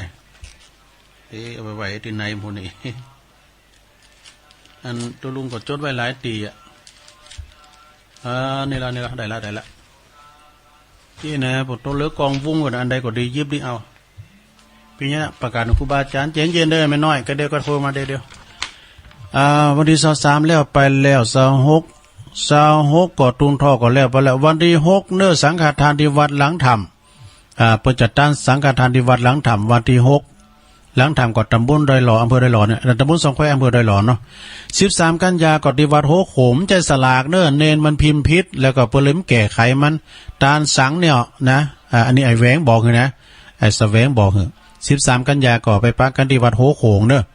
13กันยาเหมือนกันก็ที่วัดโบสถ์น้ำดิบเด้อตาลตุ่นเงินเด้ออันนี้นะวัดโบสถ์น้ำดิบสมทบทุนในการสร้างวิหารเด้อพระครูปลัดท่านนงชยาพลโนนะไม่ลงหนุดเขา22ใหม่ปะฟังแล้วบ่ละ30สิงหาคมก็สังฆทานที่วัดพระธาตุโค้งขาวอำเภอดอยหล่อเนอวัดของเจ้าคณะอำเภอดอยหล่อเฮาก็ไปรวมกินรวมทานกันเนอ30สิงหา6กันยาก็รวมทำบุญถวายสังฆทานที่วัดดงนิมิตนำดิบน้อยแต่ว่าตัวพิเศษก็มาแล้ว6กันยาเนอก็รวมทำบุญถวายสังฆทานที่วัดดงนิมิตนำดิบน้อยเนาะไปกินไปทานกันเนอ3กันยาก็ที่วัดฟ้าหลังเนอตานสัง3กันยาก็ที่วัดฟ้าหลังตานสังแล้วก็12กันยาก็ที่วัดเหล่าเป่าเนื้อตานสังเหมือนกันนะอำเภอดอยหล่อวัดเหล่าเป้าพระครูปลัดสุรศรียานาสายโยนะ12กันยา2กันยามีหลายตีวัดอรัญญวาสดงป่าหวายก็ตานสังเนื้อ2กันยา12ปิงบดีแล้วก็วัดห้วยอ้อตำบลน้ำดิบด้วยในหลายปิง2กันยาอาจารย์บุญนักเปิ้นฝากประกาศมาเนาะ2กันยา12ปีเหมือนกันนะสังฆทานที่วัดดอนชื่นวัดดอนจืนก็อำเภอดอยหล่อนะแล้วก็วันที่29กันยาพุกเนี่ยเนาะ29กันยานี่วัดป่าอัมพวันเนอะวัดป่าอัมพวันกลปอำเภอดอยหล่อเฮานี่แหละนะท่านอาจารย์รัตภพนรินทร์โทเปิ้นก็ถวายสังฆทานเหมือนกันแล้วก็5กันยาก็ที่วัดพรหมมงคลท่าล้อวัดปลงสุขเขานะตวงจ้าหัวหน้าวงตวงจ้าวันที่5กันยาเนี่ยที่วัดพรหมมงคลท่าล้อนะอาจารย์อริยทรัพย์อริยวังโสอันนี้ก็ตานสังเหมือนกัน2กันยาก็ที่วัดสิริมังคลาจารย์ท่านพระครูธรรมธรปัทวนอภัยโยนะปหลงวัชระพรหมเสนใจ2กันยาที่วัดสิริมังคลาจารย์หลายปิงหลายถนนเนี่ยนะ2กันยาเหมือนกันก็ที่วัดเหล่ายาวใต้นี่เปิ้นจะมีตานกุยสลากเหล่ายาวใต้นะท่านพระครูสังฆรักษ์อภิรัมสมบัติอภิรัมมณีโยเปิ้นจะตานศาลากุปีเดือน12ปีถึงเอากุปีนะพี่น้องเหล่ายาวใต้ตำบลเหล่ายาวอำเภอบ้านโฮงเนาะแล้วก็19กันยาเปิ้นจะมีการฉลองตราตั้งเจ้าอาวาสวัดป่าสร้างน้อยนะวัดป่าสร้างน้อยตำบลบ้านแป้นอำเภอเมืองจังหวัดลำพูนมีแข่งกองโลงล้านนาตัวนึงวันที่19กันยาที่วัดป่าสร้างน้อยนะเปิ้นจะร้องกัดตั้งเจ้าอาวาสอันนี้ก็เป็นข่าวสารงานบุญนะบางทีอาจจะตกหลุนไม่พอนะซะได้อย่าชมทั้งหลายตัวลุงก็อ่านไว้แต่ว่าผิดพลาดประการได้ก็สุมาตัวเนอคงจะมีทำลายวัดที่มันตกหลุนไปนะตกข้างไปเนาะตอนนี้ไปก็จะเปิดสายแล้วกันลวงเลยเวลามาแล้วนะเขามาเลยสายไก่เขามาเลยนะเมืองฝางก็ดีตังเมเจ็มก็ดีเขามาเลยนะ089 955 6506ถ้าบัดเต้าบัดเต้นเนี่ยก็แรงบุดสายวางนะบุดก็เขามาแถมนะเขามาแล้วเจริญปอนเจ้าตะกี้นึกว่าเขาหายังปะนึกว่าได้เก๋ครับเจ้าก่อนแม่น้อยงานทานตลาดนะเจ้าอันถึงเดียวนะเจ้าน้องเกินตรงนาทีนะเจ้าในโหลลุดไปละแม่น้อยเอาเข้ามาใหม่เด้อเบอร์นี่มาตีฮะเจริญปอนไว้ ษาเจ้าโอ้อันนี้แม่จันติบเจ้าฟังอะไรเพลงแรกเพลงโมนได้ฟังเพลงนักจนจบเลยอ่ะดีกะเกียรติการลามชัดเจนเลยนะแม่เนาะเจ้าชัดเจนเจ้าดีกะอันทางพวกมันมีงานนักเนาะเองเลี้ยวไปก็มีอ่ะที่มาใหม่ก็มีอ่ะแต่อันวัดวังผางเด้อวัดวังผางก็เด้อกันเด้อวัดวังผางนี่สาธุเจ้าเปิ้นมรณภาพว่านี่เด้อว่านี่เปิ้นก็ส่งน้ำศพปิติเรียบร้อยเปิ้นจะประชุมเพลิงวันที่31สิงหาวันสิ้นเดือนพอดีวังผางนี่ก็ตำบลวังผางเนี่ยหลายปีเนี่ยแรงบึดตุลุงออกรายการแล้วจะไปจ่วยเนี่ยว่าต่อไปก็เป็นวันศีลได้เปิ้นก็โทรมาก็ไปจ่วยงานเปิ้นตุปีจันเนี่ยเสี่ยวเดือกับตุลุงเนี่ยนะการไปป้ากันเดือนไหนก็สอดจ้อเสี่ยวจันเดือนนี้มีแล้วเปิ้นไปแล้วมันอายุเท่าไหร่เจ้าอายุก็ต่อเดียวกับตุลุงเนี่ย30ปลายเนี่ยกะเนาะสาธุเด้อแม่จันติบเด้อสาธุฝากกราบนมัสการท่านพระครูโดยวัดเกตการามเนาะเจริญปอนไหว้ศาลเจ้าตุลุงแม่สีทอนชัยปราการเจ้ามาแล้วฟังเจ้าแล้วกะเจ้าฟังแต่เจ้าแล้วเจ้าแต่ฝนตกกับตุลุงมีฝนเหรอว่าก็กินมนตานหวานตกแค่ว่ามันนี่ตานิ่มโต๊ะเหรอโต๊ะติ๊กๆใส่ประการน่ะดีกะมันตกแล้ววันที่12แต่ไปตกเด้อไปกินไปตานไปฟังเทศธรรมสัญจรด้วยกันเนาะเจ้าขอบคุณแม่สีทองในหลายเด้อเจ้าสาธุเจ้าแม่สีทองนี่ก็ฟังตลอดแม่อันนี้ขอมาใหม่เด้อแม่โอ้เดี๋ยวขอมาใหม่เด้ออันแม่น้อยเจริญปอนนมัสการครับผมมาแล้วอาจารย์นิพนธ์วัดพระธาตุดอยสะเก็ดเอาเลยครับเอาเนื้อเลยนะครับครับตื่นตั้งแต่ตี3พฤหัสนั่งสวดพัฒพุทธธรรมนำคำสอนโปรดญาติโยมตอนเช้าฟ้าพรมีคำกรสอนใจให้ทำดีพระอาจารย์นั่นยองใหญ่ให้ข้อคิดชี้ถูกผิดสิ่งดีชั่วตัวถูกผีให้ข้อคิดชี้นำประชาชีสิ่งที่ดีท่านชี้นำคำอวยพรพระปีธรรมท่านนำมาประสาทะบอกเลิกละอกุศลปนคำสอนนั่งฟังเพลินเพื่อพาสถาพรจริงแต่งกรเพื่อบูชาท่านอาจารย์แค่นี้ก่อนนะครับอยากฟังเปิดการสอนฟังเอานะครับขอบคุณมากเลยครับอาจารย์โถวันนี้มาที่ผมโดยตรงเลยเนาะสาธุย่องใหญ่เป็นย่องใหญ่ย่องหลวงไป3เปิ้นเนาะอันนี้ย่องใหญ่เจริญปอนเจ้าไว้เจ้าแม่น้อยเข้ามาแล้วเจ้าขออนุญาตสัก2 นาทีนะเจ้าในผู้จัดการตามนานบนเรามีสงฆ์ข้าเจ้าจิตตนได้ออกทุดงตามป่าไพศาลได้ออกทุดงถึงลานทุ่งหญ้ามีเด็ก7 คนเล่นควายอยู่ท่าพอถึงเวลากินข้าวก็มาได้หันพระสงฆ์องค์เจ้าเดินทุดงมาใกล้ชิดละอ่อน7 คนเป็นกัลยาณมิตรก็คิดอยากให้ทำบุญจึงโจรกันว่าเฮาทำกุศลเอาเขาทำบุญถึงพระคุณเจ้าแต่ว่ามีสงฆ์องค์หนึ่งนั้นเราเป็นสงฆ์องค์เฒ่าตรงตนเด็กน้อยตั้งหลายก็ได้นิมนต์สงฆ์ตั้งมวลมาไกลแล้วก็นั่งลงมาสากะไหว้ต่างคนจักได้ทำบุญแล้วก็มาจักได้กุศลเฮาต้องทำบุญต้นเฒ่าเดี๋ยวมาลูกกันจักการห่อเขาลูกผีเฒ่าหรือคนตกลงบ่ได้ตัดใจเหลือเกินคือใจอยู่มือตกลงกันได้ละอ่อน7 คนไปเอาดาบไม้เขียนชื่อโตใส่ลงไปถ้าตัดกินไผอยู่ใดถวายถ้าตัดลูกใดถวายลูกนั้นโต ยเป็นตำนานสารสลากกันตั้งแต่ก่อนอันมาเมินสมัยบ่เดียวมันมูลเหลือเกินผู้เจ้าเดินซ้ำกันดุงบางวัดบางว่าพาก็ถูกมีสลากยกเงินได้บางครอบครัวนั่นเงินบ่มีหลายสลากน้อยก็อายสลากน้อยก็ได้ก็อายคนเจ้าคำยองวันละกลางนะเจ้าวันนี้กำว่าตกขึ้นนะเจ้าเนาะภาษาไทยเซว่าเอาว่ามงคลนะเจ้าสักการทุกเจ้าเจ้าก็มาตื้อนะเจ้าภาษาไทยเซว่าตกค้างนะเจ้าตื้อไปว่าข้าง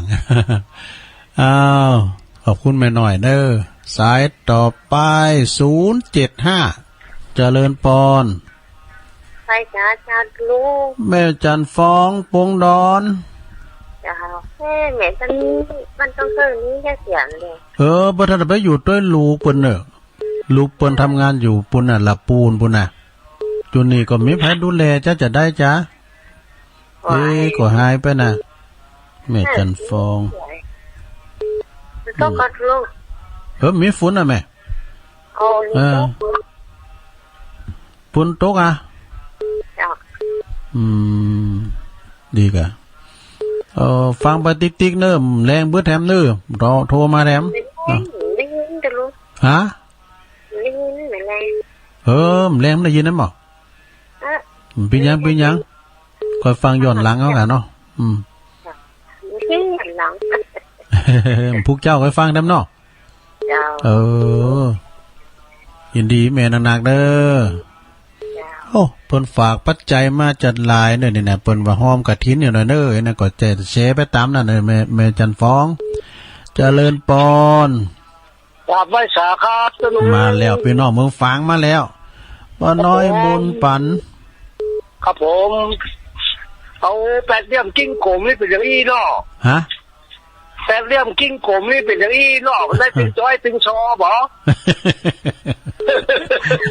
ยองใหญ่อ่ะในเพิ่นว่าได้ธรรมดาเลยอาจารย์นิพนธ์ว่ายองใหญ่เนี่ยเพราะว่าสามารถพยักอรุณเข้าตัวบ่ได้เตะซอกอ่ะฟังตัวลุงอยู่เด้อเป็นกำลังใจตัวลุงอยู่เด้อโอ้ขอบคุณพ่อหน่อยนักๆเด้อครับผม12ภาคกลางโอ้แน่นอนอ่ะครับผมครับจ้าครับผมจะไปกินสลัดเปาแม่จงดีอยู่เจริญปอนไปกินตื่นด้วยของ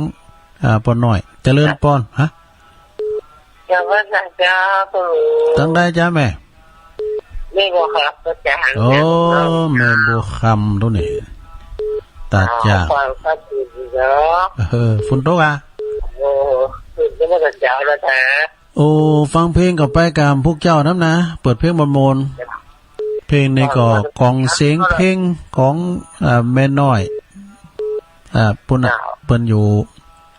ป่าเหวแม่น้อยเปิ้นถวายแม่ไม้เพลงไทยฟังเพลงก็มนนะเนาะเพลงเก่าอ่ะอมตะนิรันดร์กาลน่ะสมัยแม่เป็นสาวอ่ะแน่หรือพี่จ้าสาธุเอาขอมาแถมเจริญปอนสายที่9เจ้ากะไม่จ่าเจ้าตุลุงมาสุเกียศิลพรสิเตี้ยเด้อไหว้พระตุลุงก็เมื่อแต่เจ้าแล้วเด้อเจ้าดีกะเจ้าสะเพละเดี๋ยวเขาฟังได้ประโยชน์เด้อเจ้าเด้อแก่งอมแก่เงาไปเนาะเจ้าเพิ่นฟังกันมากกันหลายเด้อสิเตี้ยศิลพรที่เจริญนะเพิ่นมาโทรกันละได้นะเจ้าพอสำลานแม่พะเยาขอหนูเผือกนั่นน่ะเนาะเพิ่นก็ฟังติดตามตุลุงตลอดเด้อเจ้ากราบไหว้สาธุเจ้าตัวแทนพี่น้องสลิดเตเด้อนี่นะศรีลาพรแม่สุกแก้วเจริญปอนเจ้าจากตั้งได้แม่จากตั้งได้ติดฮะยายพรเจ้าล่องวัวแดงสันกระแปงเชียงใหม่มาแล้วยายพรฟังเจ้าหรอกะฟังเจ้าเลยโทรมาพร้อมกันโทรมาย่างเป็นหลายนัดอ่ะดาวา อันพักครูว่าเบิ่งว่าพักครูว่าจะซื้อมาแกงหน่อยเองบายอ่ะอันว่านี่ตูมีงานอ่ะตูมีงานตันสังว่าแล้วก็เก็บถ้วยเก็บจ้อนเก็บโตเก็บเต้นนั่นน่ะโน้เริ่มแรงมากขึ้นแต่เป็นประธานเขาในศาลาเนี่ยเขาเตียทำเนาะเริ่มได้เตียนสังกามาโอ้เมตตาบารมีตามอาจารย์พระครูไพศาลเปิ้นเตียนในหลวงปู่โตเซตมนต์รักฟังอยู่ดูรักฟังอยู่แม่ฟังเจ้าอะไรกะฝนตกอ่ะมีฝนเหรอแม่มีเจ้าได้ยินถูกปุ๊บไงนี่อ้อยเขาแป้งอยู่นี่เป็นวันฝนเนี่ยกะรับดีเนอะแค่พรเพื่อนไหนกะไปเป็นได้ยาว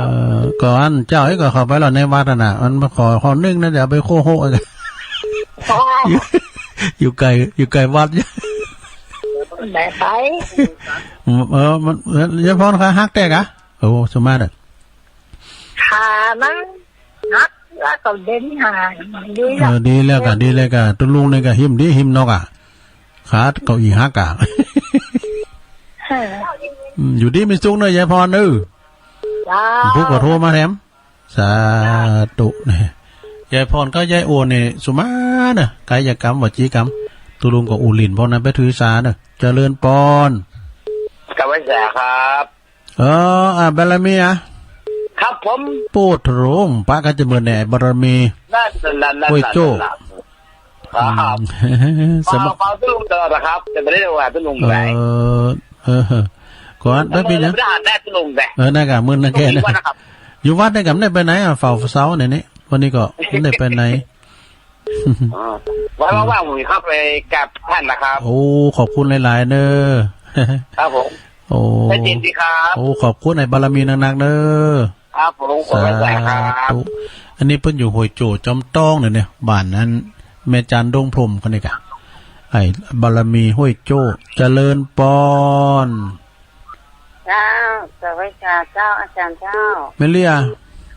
เจ้าฟังอยู่นะเจ้าตามลูกตามไปฟังนี่เจ้าอาจารย์ได้เขาคือใจว่าจะอู้กันกันไม่แก้ว่าจะไปแม่แก้วส่งกระแสเสียงมาตามแม่แก้วยะวาเลยเนอะแม่แก้วเนอะปันหอมปันหายปันอยู่แม่แก้วให้สบายกันอาจารย์นะครับเปิ้นบ่ค่อยสบายไอ้นั่นจะบอกลูกครับเปิ้นว่าได้ฟังเสียงตุเจ้ากุตุนกุองก็สบายใจไอ้นะเจ้าชวนเจ้าไปอันชวนแม่ไปหาป้าสั่งว่าไปกลางหาเพื่อนเพื่อค่ะโอ้ปล่อยสบายเนี่ยเอาสังขารไว้ก่อนเนาะปล่อยสบายดีๆก่อนเนาะแม่ก็บอกให้มีเวลาตัวเองน่ากะถ้าจะมีโอกาสเพื่ออยู่ใกล้อย่างได้ก็ไปป้ากันกฐินบุญรอยก่อนแล้วกันน่ะปุ้นน่ะพุทธศรีคีรีโอ้แตะไปแล้วเอาเขามาให้เด้อสายนี่มาแตะสายนี่มาตีเฮ้ยโอ้เดี๋ยวนี้มันเป็นอันเด้อสายไม่ขี่มาตีอันนี้ไม่เพ่นเอาว่าไปเลยไปสาเจ้าไปรู้แต่งไฟบ้านสาแต่งกันมาสว่างใจสว่างใจได้แต่งไฟสว่างใจได้แต่งทำเจ้าฟังชัดเจนแล้วทุลุงเด้อเอียกะดีกะทุลุงแล้ววันนี้ขอบคุณหลายๆบุกเจ้าก็สอทำมาเตดวันนี้มานั้นมีโต๊ะจุยอ่ะบุกก็สอหามแรงเพื่อทำเจริญปอนเวลาหลายอยู่เนอะมาแล้วแม่ปราณีมานีจรฝางฮะมุมยังมอเนาะแม่ปราณีแล้วก็พอดียังน้องๆนะเพิ่นสบายดีแล้วก็เจ้าสบายดีแล้วเพิ่นได้โทรมาไหนหรอเพิ่นเป็นผู้ฟังก่อน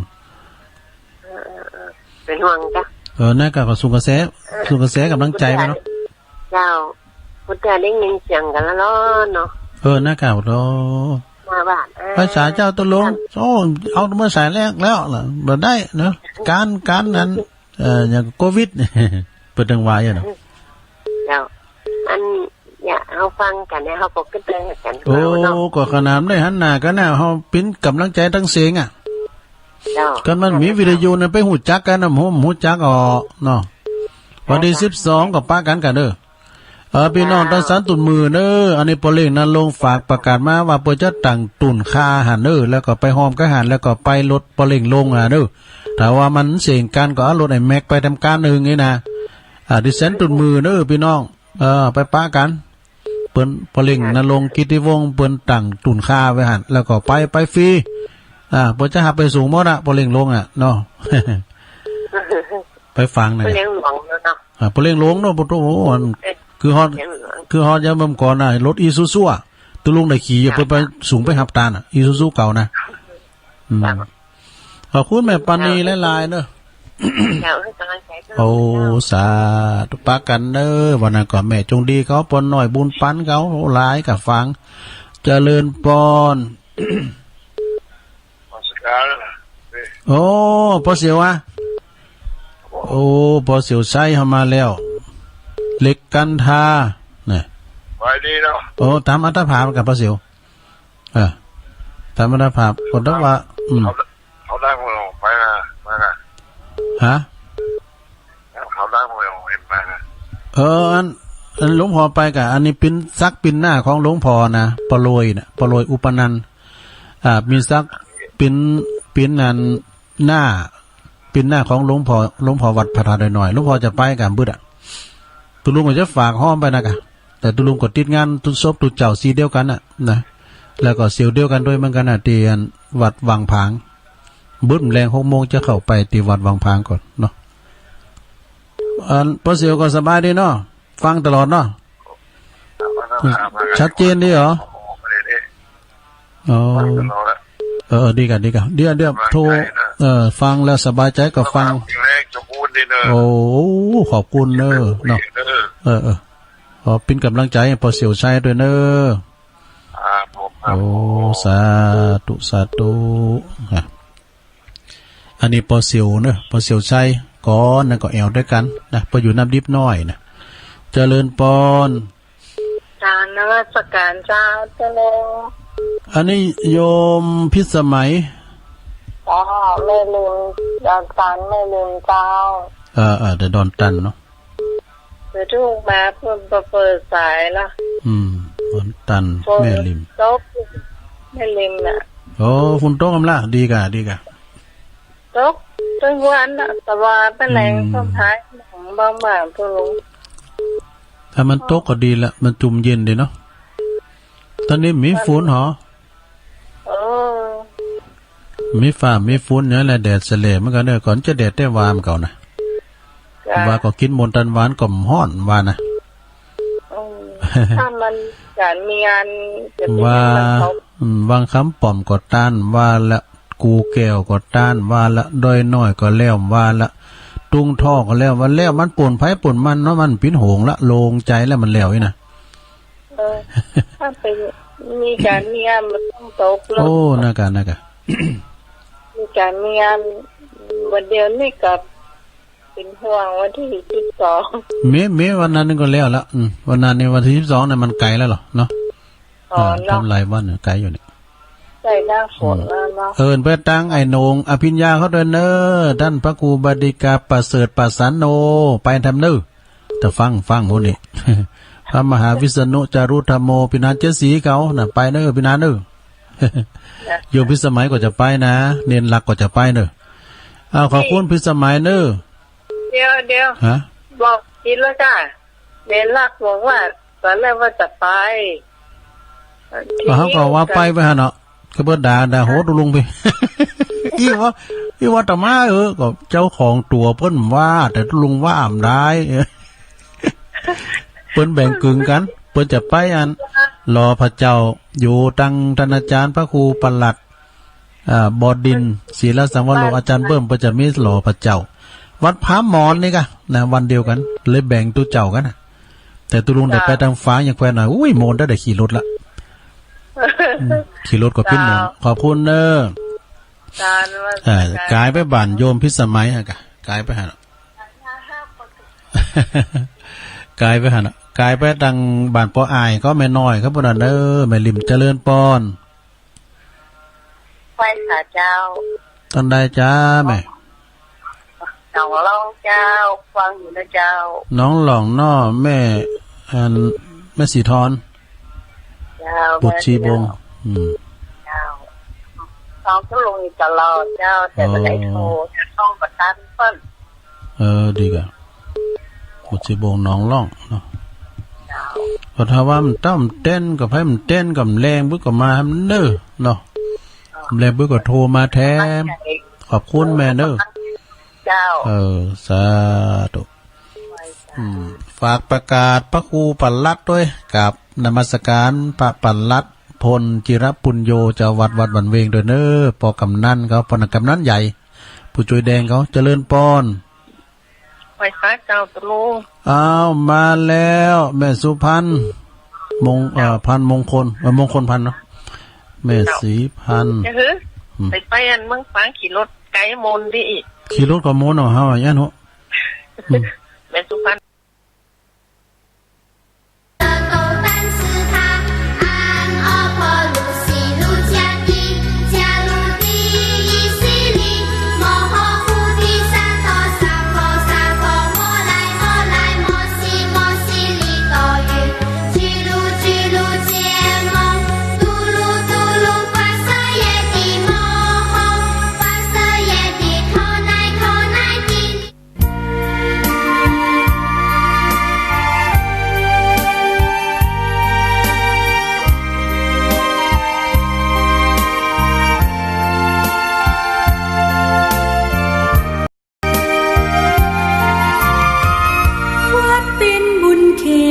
เศษสถา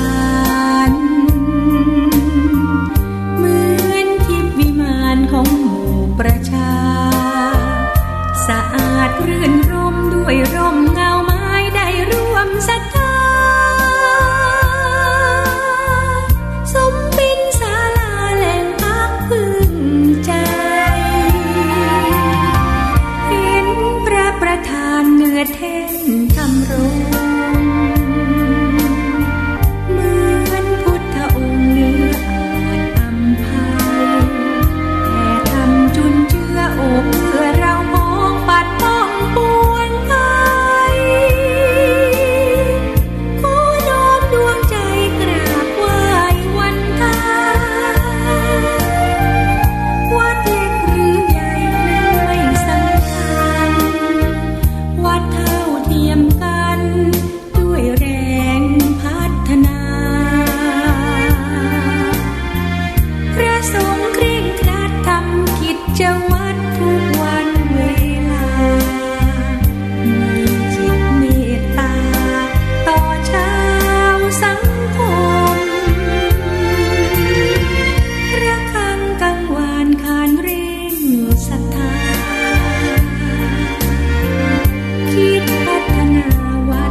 สำคัญวัดเท่าเทียมกันด้วยแรงพัฒนาพระสงฆ์เคร่งครัดทำกิจวัตรทุกวันเวลามีจิตเมตตาต่อชาวสังคมระฆังกังวานขานเร่งศรัทธาคิดพัฒนา